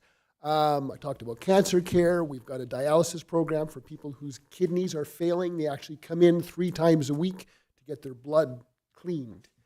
Inpatients, outpatient services where we have a lot of specialties that may come to visit, a couple times a month, that kind of thing, and of course an emergency department. Now we'll try this. Oh, wrong direction. It is the down arrow. Anyway, if you were talking to Dr. Paul, if he was here, he might tell you that a sad fact of our larger area is we have a higher than average rate of smoking. And as a result, we have a higher than average rate of lung disease and lung conditions. So over the last few years, we've added more programs to address that. Pulmonary function testing, which is something you used to have to go into the city. That's an outpatient service that tests the strength of your heart and your lungs. We have actually respiratory therapists, experts in this, professionals who are on site now just since the pandemic. And we're also part of the provincial lung cancer screening program. So if there's any a person suspected of having potentially lung cancer or has risk factors, they'll be referred and we'll do a complete workup on them. Next slide, please. We've added some specialty services just recently. We've gone out 10 years without a dermatologist. That's a specialist in skin conditions. We've added that recently. Neurology, someone who looks at the brain. We've got a specialist on that. Nephrology, look after kidneys. And ophthalmology, which is largely cataract surgery, was one of our marquee programs. And for the last 4 years, we had 2 ophthalmologists retire and 1 move elsewhere. And it took us, well, the last 4 years to recruit a new ophthalmologist. And we have a couple now, and they just started in January. So we're back up and running in terms of cataract surgery and eye conditions. Next slide, please. We don't just provide direct care to patients. We also teach and do research. You may be familiar with this. When a physician completes 4 years of their medical training or medical school, they actually have to go through another 2 years of on-the-job training under supervision as a resident before they can work independently as a physician. Those used to be all the purview of large hospitals, TOH, MOFOR, CHEO, and those residents, those student doctors, would come out to a place like Winchester for 1 week a year to get exposure to rural medicine. And 1 week is no time at all. And they called it a week in the country. So in 2012, we started our own medical residency program where these physician trainees come and spend their entire 2 years, which is a reflection on the breadth of services we offer and the experience they get and the quality of the teaching they get from our physicians. So that started with 2 people in 2012. Today, in 2026, we actually have 10 residents. So it's a 2-year program, so half of those spots come open every year. And for those 5 spots every year, we have between 250 and 300 applicants from across Canada. We're one of the most highest demand residency programs in the entire country. Why do we do that? And as well as we have a lot of other students, nursing students, medical students, pharmacy students, physiotherapy students, even admin students. Well, it infuses us with energy and new ideas and that type of thing. And about half of them we end up hiring. So for however long they're with us, we're auditioning for them, they're auditioning for us, and we're very, very fortunate. We really have no staffing or physician needs of any consequence, and again, we're very fortunate. We also started a research program about 10 years ago, and we started doing kind of conventional research where we looked at, for example, people coming into emergency, how they could access mental health. We looked at what it's like to discharge people from a rural hospital versus a city hospital. And we've gradually moved into the area of clinical trials. We trial new drugs in the areas you can see here for heart disease, lung disease, gastrointestinal conditions, that kind of thing. And I'll just tell you a little bit about experimental drugs. There's 3 phases of experimental drugs. The first phase by the drug company is they put a drug out and does it cause harm? Does it do any good? The second phase is, okay, we know it doesn't cause harm. Let's see, does it really do any good and how do we manage it? The third phase is we're pretty sure it's doing well. Let's confirm that. And what's the proper dosage? So all our experimental drugs are in that third phase. They're very safe and they're almost proven. The real value in terms of, in addition to us learning through research, is it provides access to patients in these areas for these new drugs for which it could take 2 to 4 years to actually come to market. So it's a benefit from a research perspective as well as a patient care perspective, and something, again, we're really proud of. Next slide, please. Health hub is a term used by the last government, and I don't know what to really call it, but if you're in our general area, almost every health and social services, whether it's a service or an office, is located on our campus. We have, of course, the hospital. We have Dundas Manor Long-Term Care Home. We have 2 what you might call medical buildings, where there's all these different services in it. We have a big computer data center that serves all the hospitals for certain applications in Eastern Ontario. So we're really a hub, center of excellence, care campus, you name it. So we've got all those services there also. Next slide. One of the trickiest questions I ever get is how many people work at the hospital? Well, if you're talking about, direct employees, it's a little over 400. We have almost 250 doctors and midwives and dentists, and they aren't employees of the hospital, but they certainly work there. Volunteers is a special case. Before the pandemic, we had over 200 volunteers, and unfortunately, many chose not to come back. So if anyone knows of anyone who would like to volunteer at the hospital, an hour a week, a couple hours a month, let them know, let us know. We'd be happy to talk to them. We'd love to build that back up.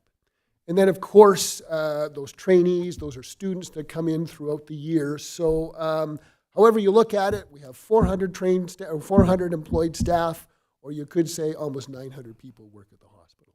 And we're very happy, as I mentioned earlier, to be fully staffed. With that size of workforce, we have some regular turnover, but when we have vacant positions, they don't go vacant for long. And that's just really a tribute to the people that choose to work with us and all our efforts in making it a very positive workplace. Next, please. We're very accountable. We had a balanced budget for 15 years straight up until the last 4 years where the budget didn't balance. However, just before Christmas, we'd made a strong case to the government on how efficient we are, and we actually got additional funding that'll allow us to balance this year and may see us through for the next 2 or 3 years. So we're grateful for that. I'm not sure if you're familiar with the term alternate level of care patients. Those are patients that come into the hospital, get treated for whatever condition brought them in, and then have really no place to go and are not safe enough to go home. And basically, a hospital is a great place to be if you need to be treated. It's a lousy place to live. We very, very proudly have very few of those alternate level care patients. It's not like we kick them out of the hospital. We have a lot of really good partnerships with retirement homes, community agencies, so we make sure those people are well cared for and aren't really stuck in the hospital. We have, there's 64 small hospitals in Ontario in that category. We have the smallest administration of all those 64 small hospitals. So that means $1 spent at our hospital goes farther for patient care than a lot of other hospitals. We meet government efficiency targets. We got low overtime, and we've never used a staffing agency. And there's only a small proportion of hospitals that can say that. Next slide, please. So just to conclude, some of our challenges, finances I mentioned, maybe working it out, depending on the recent budget. We'll find out in a couple months what that all means. If you had asked us 5, 8 years ago about a profile of our staff, the largest proportion of our staff had been there a long time and were nearing retirement. And over the last few years, that's completely turned around. The largest proportion are young staff. That bodes so well for the future of our hospital.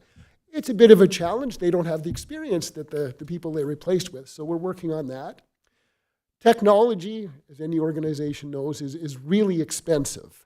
And for us to purchase some artificial intelligence probably costs almost the same as a larger hospital do, and it's much more higher proportion of us. So that's a challenge. Every organization has challenges with cybersecurity. And going on to that next item, in going through the strategic planning and talking to a lot of people in a lot of groups, very, very complimentary about our hospital. But if there's one criticism, it's the length of wait time in our emergency department. We're no longer or shorter in terms of wait times than other emergency departments. And you probably know this, emergency isn't first come, first served. If you come in with chest pains, you'll be seen right away. If you've got an upset stomach or a sore ankle, you might wait depending on what's going on that day. We continue to work on wait times. As of last summer, the government introduced new funding to give us an additional physician for one shift every day, so that's more than we've had in the past. All I can say is we continue to work on wait times. We hear what the community is saying, and we'd love to shorten it and wave our magic wand. It's a really complex challenge. And our last item, our next big project, is to secure approval for an MRI for Winchester. An MRI is part of your diagnostic imaging suite. It uses a magnet, whereas others use X-rays and the CT uses X-rays. We submitted a proposal to the government now 2 years ago. It's gone through a series of approvals, and we believe it's sitting potentially on the Minister of Health's desk at Queen's Park. Anyhow, we're hoping to get approval so we can move ahead with that. And as I tell all my audiences, if you should ever run into the Minister of Health or Premier Ford, remind him that Winchester needs an MRI. So that's my concluding remark, and I'm happy to answer any questions at all you may have about the hospital. Thank you very much, Charlie. I don't know if there will be a lot of questions, more so comments, but I'll start with Councillor Bajelli. Well, thank you, Charlie, for the presentation, and you serve the community quite well. I can attest firsthand that whenever I do run into Minister Jones, that would be in Toronto, she knows exactly where Winchester is, and hopefully there is some good news coming in the second quarter as they start looking at rolling out some more funding with that, and again the other function of that as well, and with this budget and some more money going into the primary care funding, hopefully that is going to help connect more people and lower your ER wait times, because I think the biggest draw that we're seeing, not just Winchester but in Alexandria as well, it's people do not have primary care medicine, and they're ending up in the ER for things that they should be seeing their primary care physician. So hopefully that is something that it's a continuous work in progress, but just appreciate the presentation and your advocacy for our region. Thank you. Go ahead, Councillor McDonald. Just wanted to take the opportunity to thank you and also the people at Dundas Manor who hosted me as a Maxville Manor representative of council to tour the development project, and it was very kind. They let us sit in on their board meeting and gave us a lot of advice at Maxville Manor, but also that facility that is being built is like absolutely amazing. It's beautiful. It's so well done. I can't wait to see it when it's open. Hopefully we get an invitation to the opening, because it's a real community gem that you guys have built there. And if you're inclined, we plan to have community tours later in the summer. Yeah, I think it's worth checking out, and on time, on budget kind of stuff, always great to see. And it also looks visually great, which is nice for a small town. So thank you. Thank you. Any other questions? Councillor or Deputy Mayor Densham. Thank you, Mr. Mayor. And Former hospital board member. exactly. Well, and I was going to say, Charlie, and thank you for bearing with our public meeting, you and Amy, to spend an hour here in order to present. But when I was on the board, I was actually amazed at the diversity of things that get done at WDMH. At that time, one of the neat things was rationalizing medication for patients and stuff. That was kind of a hot topic while I was on the board, and I thought that was amazing. Some people were being taken from like 33 different medications down to 5 or 2 or something like that, depending on.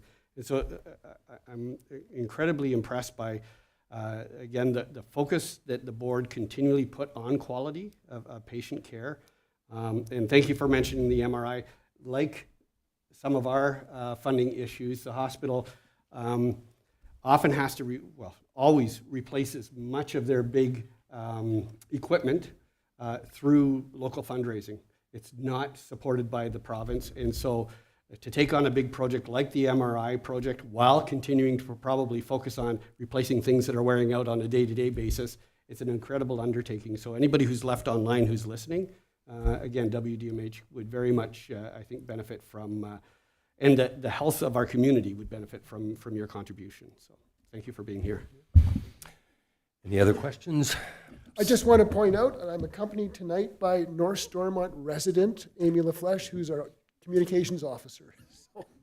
And I get many emails. Amy just keeps us posted daily or bi-weekly or so. But no, Charlie, thank you very much for the presentation. I think a lot of us take it for granted of what we have right here in our backyard, and you figure, oh yeah, it's just that's where I go if ever the need is or the time is needed. But it's nice to see you come in and just go over those details and looking at the Dundas Manor, which was a much needed replacement to what was there in the past.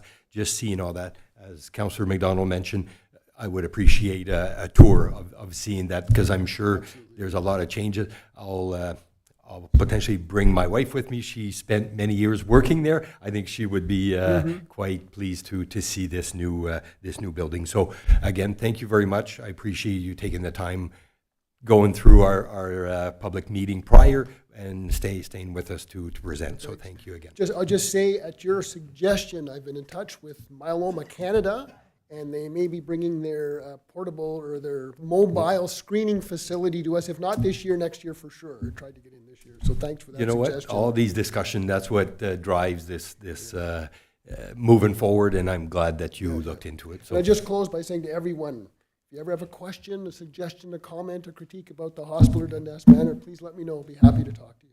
Yep. So thanks for this. And the comment that Charlie just made is in regards when we had the melanoma, the mobile unit that came here in our parking lot.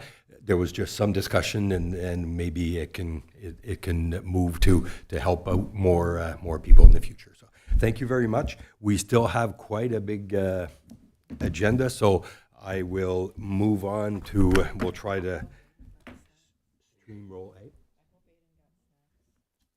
Yeah. So moving on to the adoption of our minutes of our previous meeting, Mr. Clerk. Moved by Councillor Shane, seconded by Councillor Bajelli. Be it resolved that the following minutes for the March 24th, 2026 regular meeting of council be approved as presented. Any questions on our previous? Seeing none, all in favor? Motion's carried. Item 8, Mr. Clerk, on receiving our monthly staff reports and recommendations.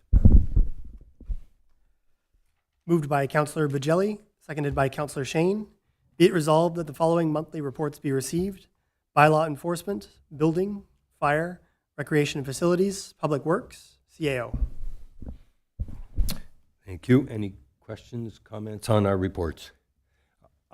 Go ahead, Deputy Mayor Denchon. No, just a quick comment. I love the format of the bylaw report. I think it was really informative to see what we're bringing forward. I know that over the last, or through this term, we've been looking at updating many of our bylaws, so it's good to see that. Do you have a list of how many you think you need to update, or is it basically just the 2 that are on the docket right now? Currently, we try to implement a review every 5 years of our bylaws. So that process was started last year. So we're trying to keep up in presenting. So, yeah, maintain what the new legislation states as well. So when there's new legislation, then we try to bring it in. Are there many in the future, do you think, or you're kind of just through a cycle now? I'm just throwing a cycle now. So we just got several on my desk, and then we're going to bring them in and hopefully review a certain portion every year. Any other question? See none, just one. I tried to open the building department. I picked the wrong thing, so now it's like in Chinese, so maybe I can sit with Aiden and get that fixed. In regards to our CAO, with the work that's being done on our wastewater in Moose Creek, just maybe, I'm not going to put you on the spot, but it'd be nice. I know there's timelines there, and it's kind of crucial, so knowing, I understand we're on, but just getting little updates for maybe the next meeting would be fine, so I'm not going to put you on the spot for tonight. Through you, Mr. Mayor, I'm happy to provide an update. We are on schedule, on track. We're working through, as I said, the design phase right now. We will be going to tender early in the summer for contractor to install the Sager system in Moose Creek, and we will be. We're on track to have things operational by spring 2027, which is part of what the requirement was. We'll actually be ahead of it, but we're very confident that we'll be in line to have everything very good operational. Yeah, very good to hear. With that said, seeing no further questions, all in favor of the reports? Motion is carried. Moving on to our 2025 Drinking Water Systems Annual Report. Moved by Councillor Shane, seconded by Councillor Bajelli, that the Council of the Township of North Stormont accept the annual reports prepared by the Ontario Clean Water Agency for the drinking water systems serving Chrysler, Finch, and Moose Creek. Thank you. Before I go for questions, I'd like to thank Don for sitting through this and being available tonight. So these are long reports. I think you follow through, everything looks like we're in line with our mandate, but it's always good to hear it from our experts, just maybe verbally kind of telling us. But before I do, is there specific questions from council? I'll go with the Deputy Mayor Densham. In a couple of the reports, it looked like there were some tests that were missed, but the reports are in 2026 and the tests were back in 2024 and 2025. So if when you're giving any kind of summary, if you can just kind of comment on what those, I'm not sure whether we've actually seen that in the past, in some of the past reports, given the fact that it was 2024, 2025 or not. Because I think that was the only hit that we saw being taken by any of the reports, was just the fact that a couple of samples were late. Yeah, so that was specific, like on the water side, it was for all 3 water systems. For the pH and alkalinity sampling, it has a different schedule compared to most samples that we collect. So the winter sample period actually runs from December 15th until April 15th. There was a changeover with an operator there, I think was under the assumption that the samples had been collected, the work orders had been closed, so that's why it impacted all 3 systems. And then when we went to write up the annual reports and fill in that table, we realized that the samples had not in fact been collected. So it was reported for all 3. Any specific question? Okay, so just in terms, so basically, we fall where we are compliant, but is there maybe anything to add as far as, so we're following an asset management plan, we're kind of structured to, and rely on Ontario Clean Water Agency to do, is there maybe anything to, that you can relate to council as far as seeing the numbers and comparables with what we should be what we should be getting? So. Yeah, so I mean, overall, the systems are functioning well. I would say, like Blake and I had spoken, and we had touched base with SEMA, just stemming from the master plan, and looking at our numbers as far as the reserve capacity calculations, just that now would be a good time to start some of the studies that were recommended as part of the master plan. So they recommended hydrogeological investigation as well as possibly additional storage. It takes some time to complete those studies. And if we're having more development in Finch and Chrysler, it might be good to get those underway. It'll also be more economical if we do them all at the same time. That information's relevant for, I think it's at least 10 years, or I can't remember what Bradley said. But so if we undertake those studies, we're just sitting on them until the development is there to move on with the EA process. But that's just something I wanted to mention. Go ahead, Councillor McDonald. Just great advice, and something that's always on our mind is to be prepared. Like, is that in our budget currently? Because I don't remember. To the mayor, no, yeah, no, it isn't. It's with discussion with the CEO, and I would talk with Don and talk with Bradley, who's involved with us with the Moose Creek project. We're trying to get information brought up basically for this fall, maybe, and the new council to look at where we should be going.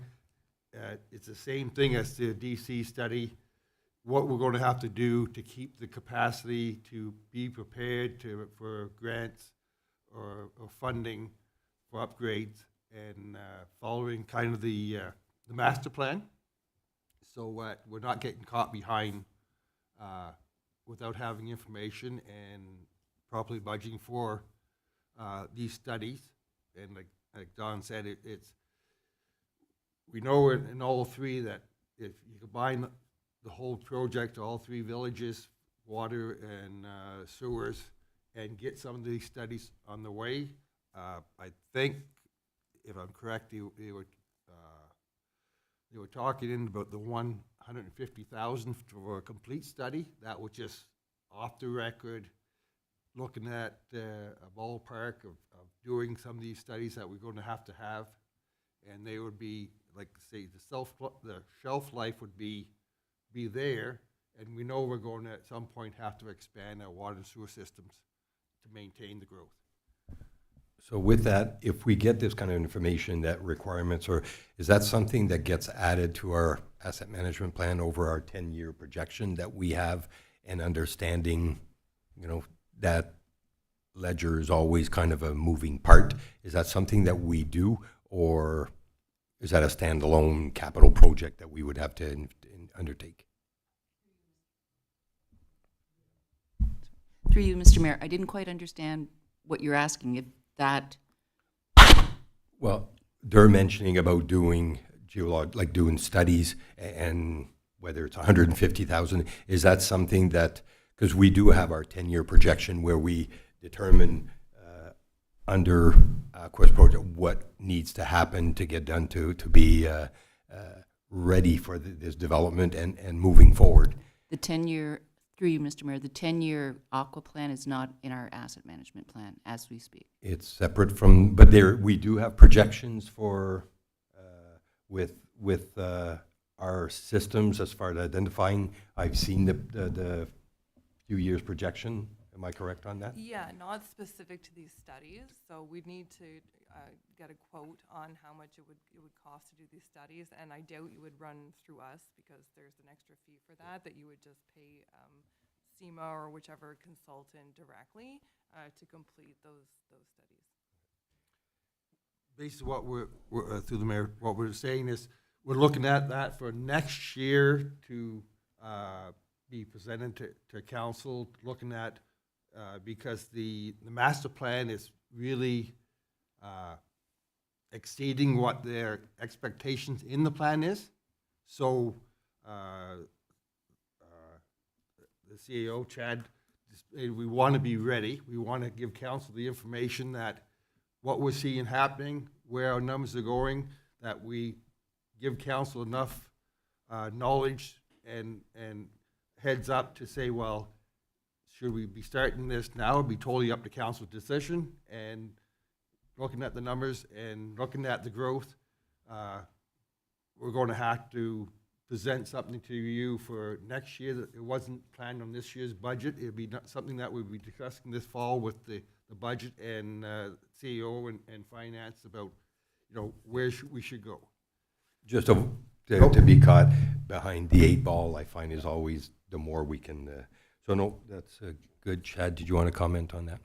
Yeah, through you, Mr. Mayor. To follow up what our Superintendent of Public Works was sharing, part of the idea of doing a committee of the whole is bringing all that water, wastewater information and getting some further direction. There was conversations prior to Christmas about water meters, so it's part of a bigger plan. And the conversations we had with Don and Aqua was really about, okay, we need to start lining things up. We had a good conversation about development charges tonight, and we recognize that we've got a number, as we saw here, a number of developers that are in the queue in Moose Creek, in Chrysler, in Finch, and we want to make sure that we're looking at what our asset management plan is, what our water and wastewater from RVA, I believe it was, that did that study. So we start to bring all those pieces together so we can get some direction from you folks around where we want to go. So as we move into the next term of council, we have some direction, and then we can start to present some information so that we're ready to go and not have to go through those down the road. So that's the plan and our intentions with those pieces. Oh, perfect. And just for the record, we are working on dates for a committee of the whole to get, so that's good for to keep moving forward. So with that said, where am I? So that's the drinking water. Just quickly, when you're talking about, you mentioned allocation, have we finalized our, because usually it's springtime there, for the allocation for 2026? Is that something that's coming? Yes. To the mayor, yes, we have. We didn't make a report of that yet. I don't know if you want to. I've done up some numbers myself here, based on the way that the calculation should be done. So what I had commented was just using the max day flows for Finch Water and the sewage pumping station, we're starting to like see some capacity constraints there. Those are using your worst day scenarios, so your highest flow day for water. That could be a day that we're flushing or the fire department might have taken. Or for sewage, we still have that April 2023 ice storm that's factored in there. So that's really driving the numbers up very high because we saw a lot of extra like inflow and infiltration coming into the system at that time, which maybe skews these numbers a little bit, although it was a real scenario that happened. It's not something that happens every other day. And then Moose Creek, obviously the lagoons being addressed. There's a little bit of concern about the pumping station, but we do have a plan to upsize one of the pumps and get a bit of extra capacity there. We may need to look up to upsizing the wet well and the discharge pipe as well, but we can start with the pump and go from there. And in Chrysler, for the time being, we're in pretty good shape. So with that said, my only fear is with council is the developer wanting to move forward and that unknown of saying, okay, where are we at? So the numbers seem to kind of sometimes change. We're always get the, so it's just to understand the effect of giving that reassurance to our developers. Hey, you're investing money. Come on in. We're good to go. And the last thing you want is to say, oh, wait a minute, we're not allocating. So it's just to stay on top, making sure that we are aware where we stand so we don't get caught where we're at zero and then you're waiting for, it's a very tough time to when you can't seem to move forward. So no, it's good to just get those discussions and know where we stand. With that said, all in favor of, or further questions? Sight seeing none, all in favor of the water or the drinking water system annual report? So all in favor, motion is carried. Moving on to our wastewater systems annual report, Mr. Clerk. Moved by Councillor Shane, seconded by Councillor Bajelli, that the Council of the Township of North Stormont accept the annual reports prepared by the Ontario Clean Waste Agency for the wastewater systems serving Chrysler, Finch, and Moose Creek. Thank you. Any questions? Seeing again, Don, do you have anything that you want to add as far as our wastewater component? No, we're looking forward to the construction of the new Sager system and getting that up and running. We've just started the spring discharges and the ammonia is a bit high. That also has to do with the cold weather that's continued into April because it's very temperature dependent, but the Sager is going to be very beneficial for treating that. So yeah, we look forward to that. Good to hear. Thank you. So with that said, all in favor of the report? Motion is carried. Moving to item 8.4 in regards to Community Sports and Recs Fund application. Moved by Councillor Bajelli, seconded by Councillor Shane, that the Council of the Township of North Stormont directs administration to prepare and submit an application with the services of grant match to the Community Sport and Recreation Infrastructure Fund, CSRIF, for the North Stormont Arena project, including roof replacement, ceiling replacement, retrofit of arena glass and insulation upgrades, and further that Council approves the use of operational working reserve funds to retain an architectural firm to complete an updated financial and project evaluation in support of the CSRIF application. Thank you. Any questions? How much is the portion that's going to the research work? Sorry. Don't make it up.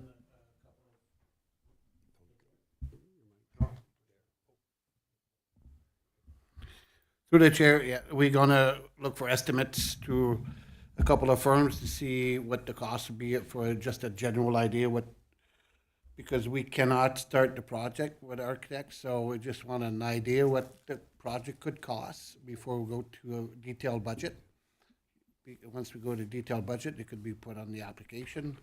When the prior work being done for budgeting cannot go on the budget. So we just want general idea what the project could cost and then we'll wait till see our applicant is selected, then we can actually go for the proper RFQs and the proper budget.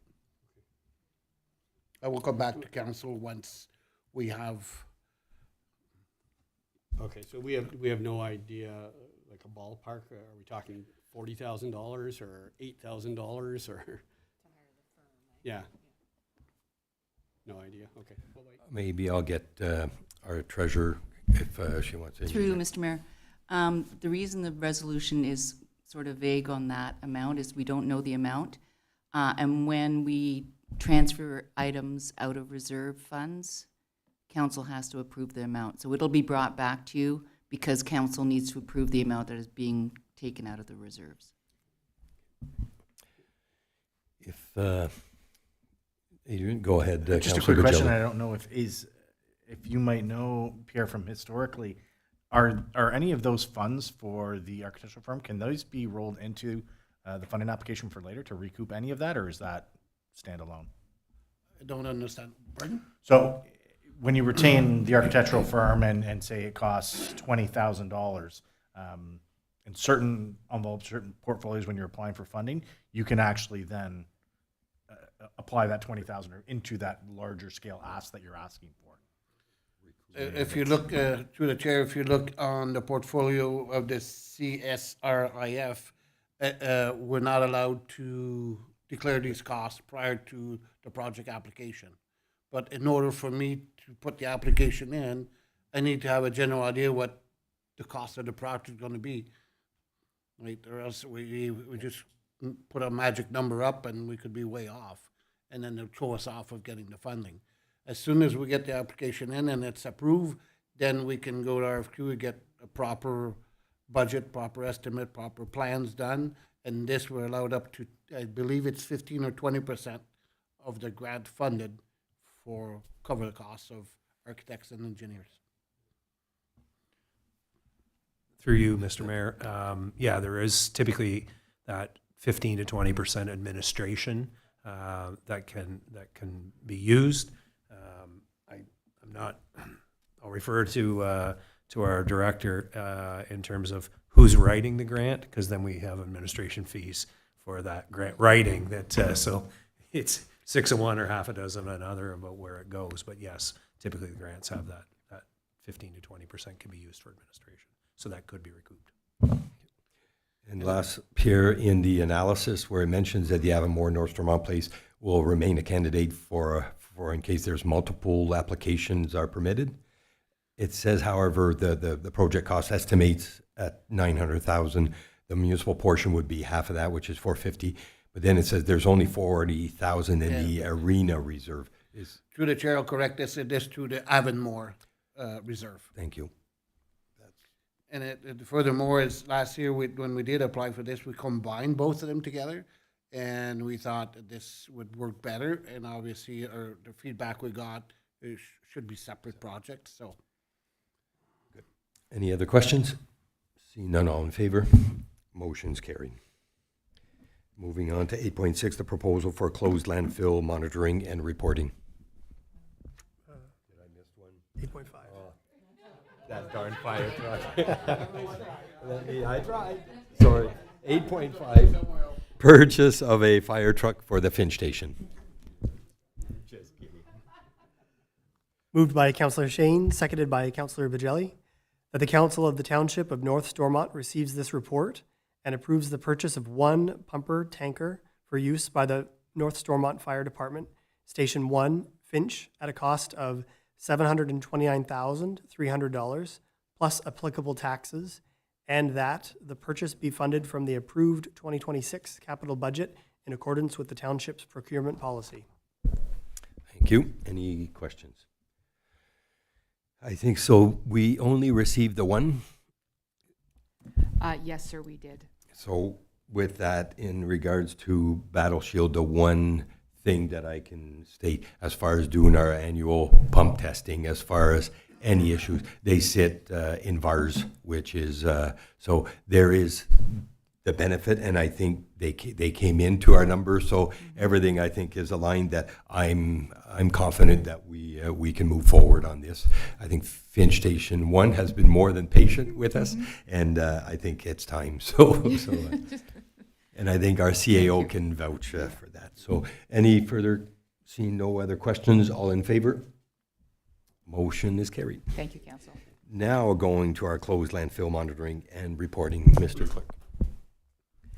Moved by Councillor Bajelli, seconded by Councillor Shane, that the Council of the Township of North Stormont approves the proposal from WSP Canada Limited to continue to provide services for landfill monitoring at the closed Roxborough and Finch landfill sites for 2026 for $34,000 plus HST.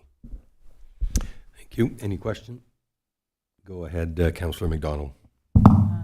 No issue with the premise. It's just looking through the analysis. I didn't see an explanation of how it meets with any purchasing policy or procurement policy.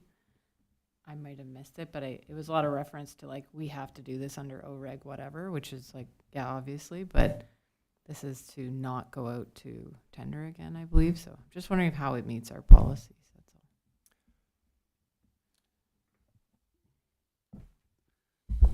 Through the mayor with Kim, or I'll let Kim and then Blake and. Through you, Mr. Mayor, I did not see the original agreement to know the extension requirements or allowance under that agreement, so I'm sorry, I can't really speak to that.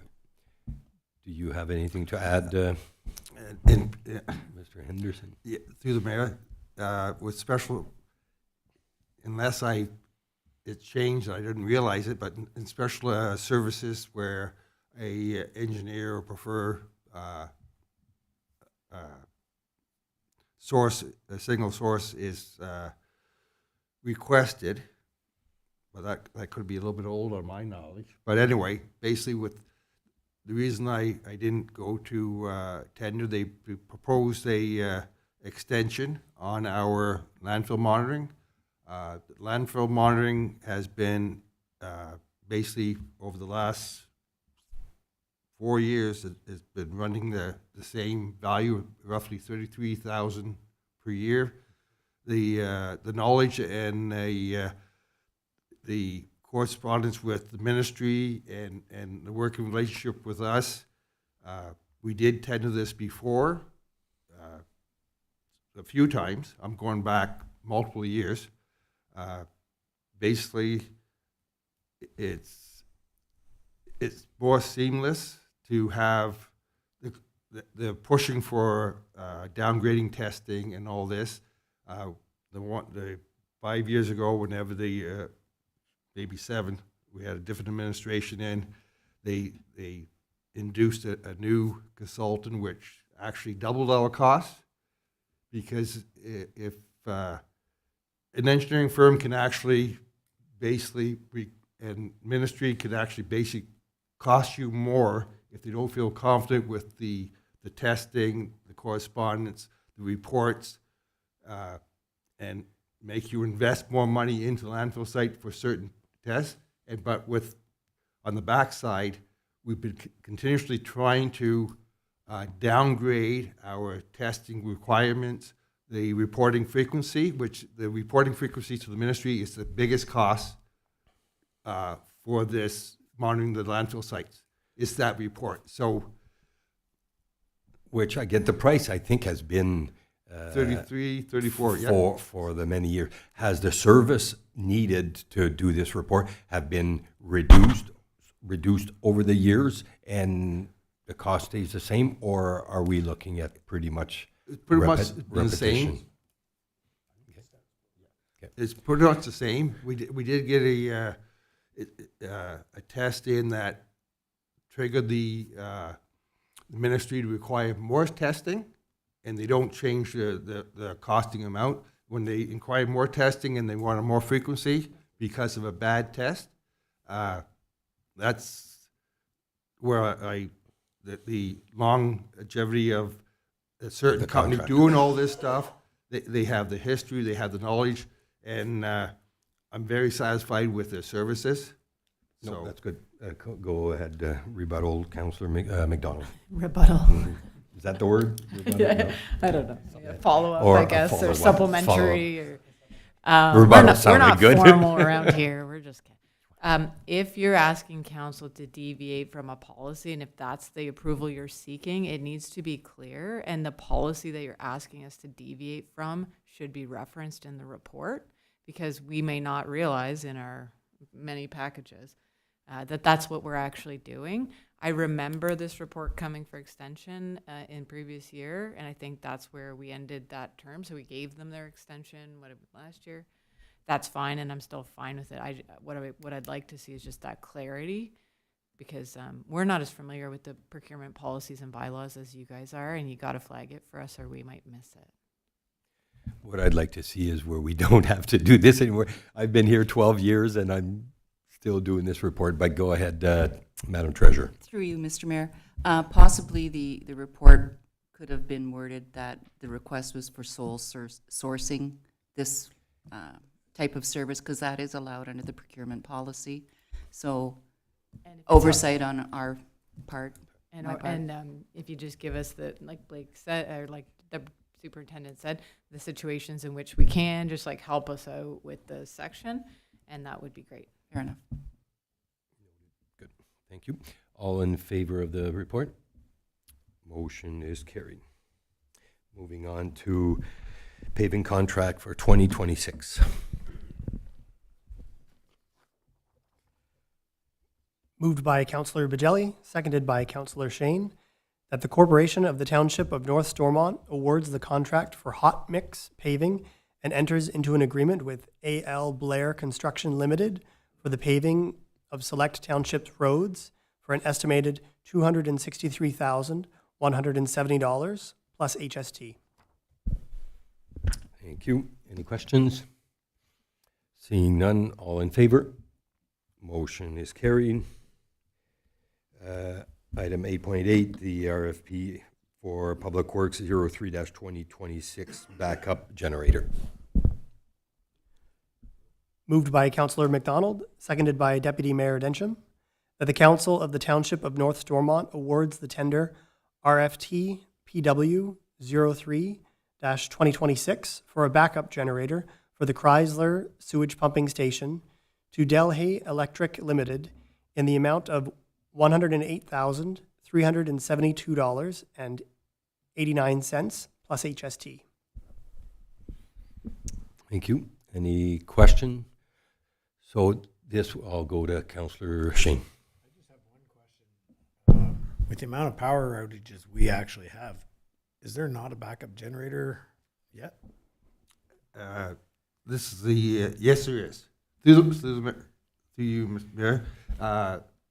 In 2014, we upgraded the sewer plant with new pumps, and with the backup generator that was installed in 93, and increased the services for the pumping station through the force main back to the lagoons.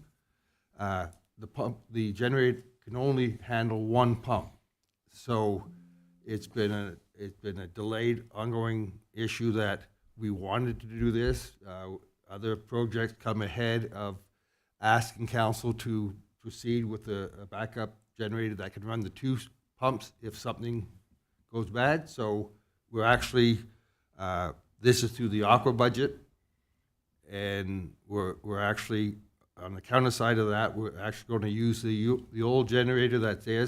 I think it's about 65,000 kilowatts, and have it as a mobile generator for future use. Example would be for the lagoon system in Moose Creek, if we have a power outage for the Sago system. But mainly it was, we're basically, we should have been doing this a few years after we realized that the system couldn't handle it with the new pumps and the new system. But the feasibility of spending that kind of money at that time, we finally got in place to do it now. Does that make sense?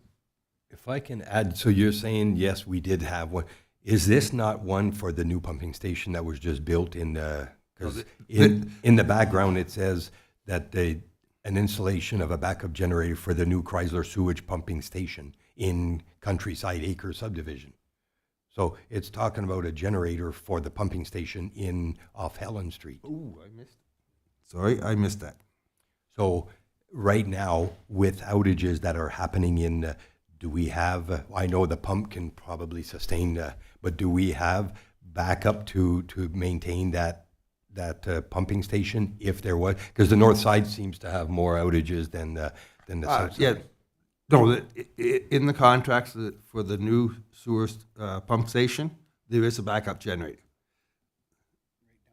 This is the original sewage pump station on the south side of the river that the township owns it with the original project, and it actually feeds, and that's where we upgraded in 2014 that. Which is the one behind the car wash? Yeah. Yeah, okay. Okay, any other questions? Seeing none, all in favor? Motion is carried. Item 8.9, municipal elections, accessibility, voting methods, and corporate resources. Moved by Deputy Mayor Densham, seconded by Councillor McDonald, that the Council of the Township of North Stormont approve the accessibility plan, corporate resources policy, and voting method formalization for the 2026 municipal elections as presented. Thank you. Any questions? Go ahead, Deputy Mayor Densham.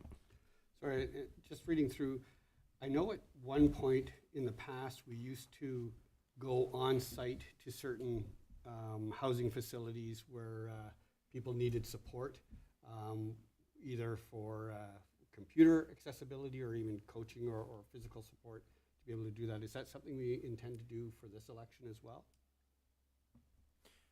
Through you, Mr. Mayor, yeah, that's part of the process that our Deputy Returning Officer and our Deputy Clerk are working through at this point, discussing places like Finchview Villa and some of those other places, and then making ourselves available here on those voting days that were identified in the report.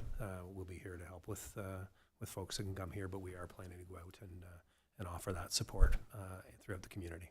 So those that's great. I think locations are being reviewed right now. Yeah, I think technology is getting easier and easier for some people, but it's also easier for us to support it now, given that. So thank you for that. Thank you. Any further question? Go ahead, Councillor Bigelli.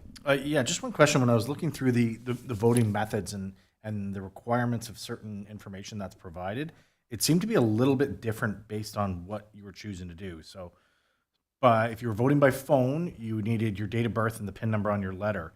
If you were voting online with it gives a different, be it tablet or all that, it said your date of birth, your PIN, and qualifying information.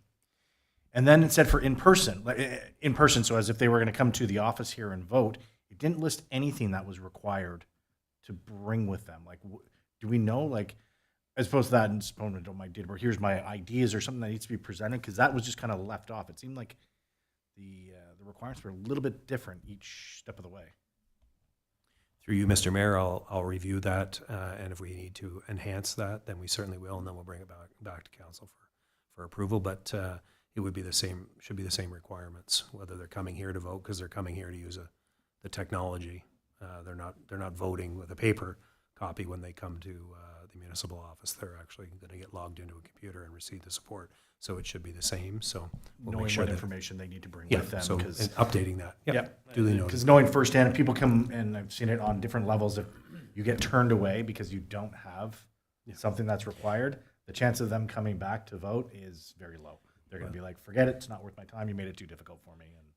And that's duly noted. If we're going to have an accessibility policy, we need to make sure that we remove all the barriers. And this does allow for, the document is a working document in terms of what it supports and how we support. So it'll continue to grow as other barriers, because it's a never-ending process, right? There's always new barriers that are identified. So as they come up, then we'll address them in the policy. But in terms of the actual documentation that's required, we'll make sure it's reflected so everyone knows. Any other questions? Seeing none, all in, did you? Yes, you can. Through the mayor, there are also certain, for those locations that, that voting can take place, there's certain legislated dates that we have to adhere to. So those will be determined after those dates because there's a certain number of beds for meeting that threshold for where we have to. So then that will get added to the document. And further to that, we can update the requirements for voters and make sure that that gets communicated out. Thank you very much. So seeing no further questions, all in favor? Motion is carried. Moving on to 2026 elections, delegation of authority, restrictive acts after nomination date. Moved by Councillor McDonald, seconded by Deputy Mayor Densham, that council accept a staff report proposing a bylaw to delegate certain duties and acts during restricted periods after nomination day or the election of a new council.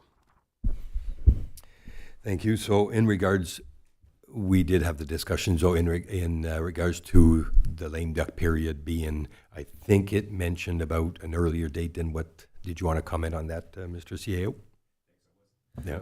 Through you, Mr. Mayor, I wasn't doing the sign language thing very well. I apologize. But yes, I want to draw attention. The legislation speaks to the now I'm drawing a complete blank on it. For the lame. Yeah. Nomination. Thank you, Deputy Mayor Densham. The nomination date, and we, in this report, we identified May 1st as the nomination date. The nomination date is a period of time. There was probably at some point that it was one day. Yep. Now it's a period of time. So that date, and I'd like to recommend that we have a friendly amendment when we get to the bylaw, that it reflects August 21st as that date that the delegation of authority would take place. So council would continue to operate as it is until August 21st, and then the delegation of authority comes into play only if we identify after August 21st that it's necessary, and that's with 3/4, 75% not being potentially reelected. So that's it should be August 21st and not May 1st. The period is May 1st, August 21st, but it should reflect that. So with that said, any questions in regard to the authority? Seeing none, all in favor? Motion is carried. Moving to our community improvements plan for CIP approval, Mr. Clark.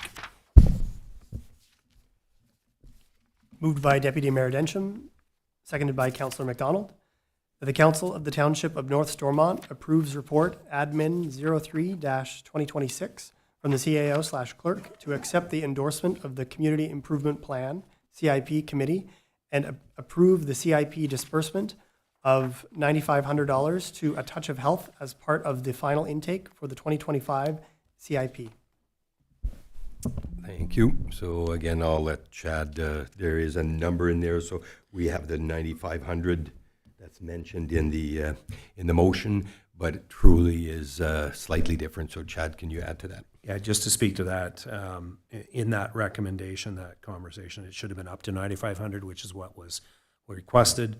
The actual total number, which is reflected in the recommended conditions, is 87,8504, and the reason for that is it's 50% of what the actual cost would be, and when we look at the cost for the facade that's being updated, it's less than $9,000. So it was 50% of what the actual costs were. So it comes down to 47,8504 for the facade, and then 4,000 for the other piece, as is identified later on in the report under analysis. Yeah. And that's 8785, correct? 878504. Okay. Yeah. So with that said, any questions? Seeing none, from what I understand, I believe there might be a new tenant coming into the creek, so which is nice to see for that community. So all in favor of the motion? Motion is carried. Moving on to our bylaws. Bylaw number 21-2026, procedural voting methods for the 2026 municipal election and future elections. Moved by Councillor McDonald, seconded by Deputy Mayor Densham, that the Council of the Township of North Stormont approve bylaw number 21-2026 to allow alternative voting methods, specifically internet and phone-based voting, for the 2026 municipal election and future elections. We've had our discussion, so everyone in favor? Motion is carried. Bylaw number 22-2026 in regards to policy for corporate resources policy. Moved by Deputy Mayor Densham, seconded by Councillor McDonald, that the Council of the Township of North Stormont approve bylaw number 22-2026, being a bylaw to adopt a corporate resources policy for elections purposes. Thank you. Any questions? Seeing none, all in favor? Motion is carried. Item 9.3, bylaw number 23-2026 in regards to delegation of authority, restricted acts after nomination day. Moved by Councillor McDonald, seconded by Deputy Mayor Densham, that the Council of the Township of North Stormont approve bylaw number 23-2026, being a bylaw to delegate certain duties and acts during restricted periods after nomination day or the election of a new council. Thank you. All in favor?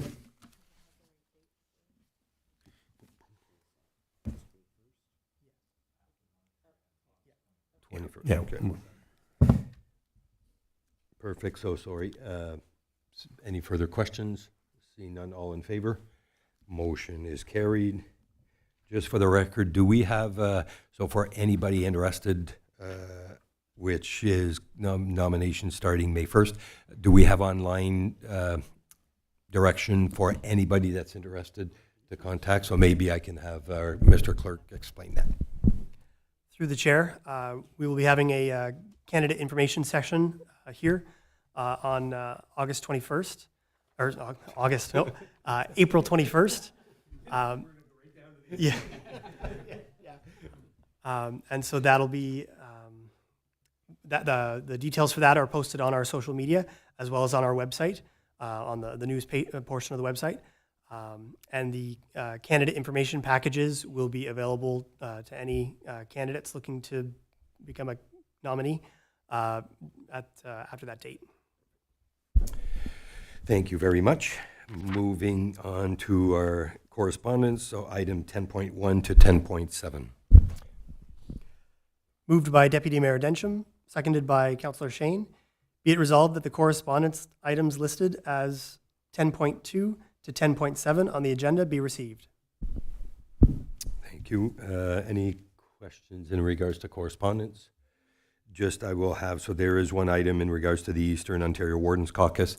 We did have a very loaded agenda tonight, plus a closed meeting that will follow. So I've left it for the next meeting, which I'll just bring report back from our caucus advocacy that we are aiming at looking. Alto is a big one, which I can bring reports back on that. So with that said, no further questions. All in favor of our correspondence? Motion is carried. Moving on to our next scheduled meeting, which will take place April 28th, 2026, again at 6 o'clock. In regards to coming events, have a look, anybody interested in all of our rec web pages. If you go, the sports registration for the summer activities is all on there with many. We've got lots to offer, so everyone get a chance to go and look at that.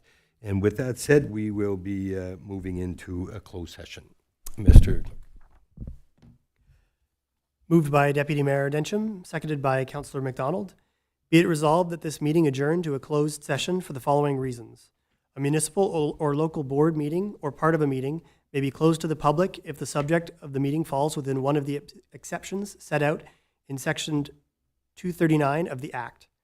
B, personal matters about an identifiable individual, including municipal or local board employees.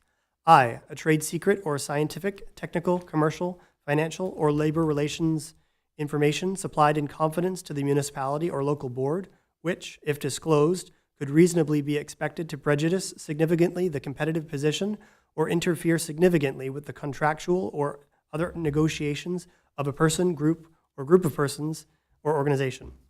J, a trade secret or scientific, technical, commercial, or financial information that belongs to the municipality or local board and has monetary value or potential monetary value. Thank you. So are we good to do it here, or are we going back there? I would say that if staff want to depart, then we can do it right here, rather than go back into the back room, and then we'll just shut. Then at that point, we'll go into the back room, and I'll have a conversation with the Director of Recreation and Parks later. We just need to make sure that we pause the. Yeah. And then we'll have to pause the. If we're going to stay in here, we have to pause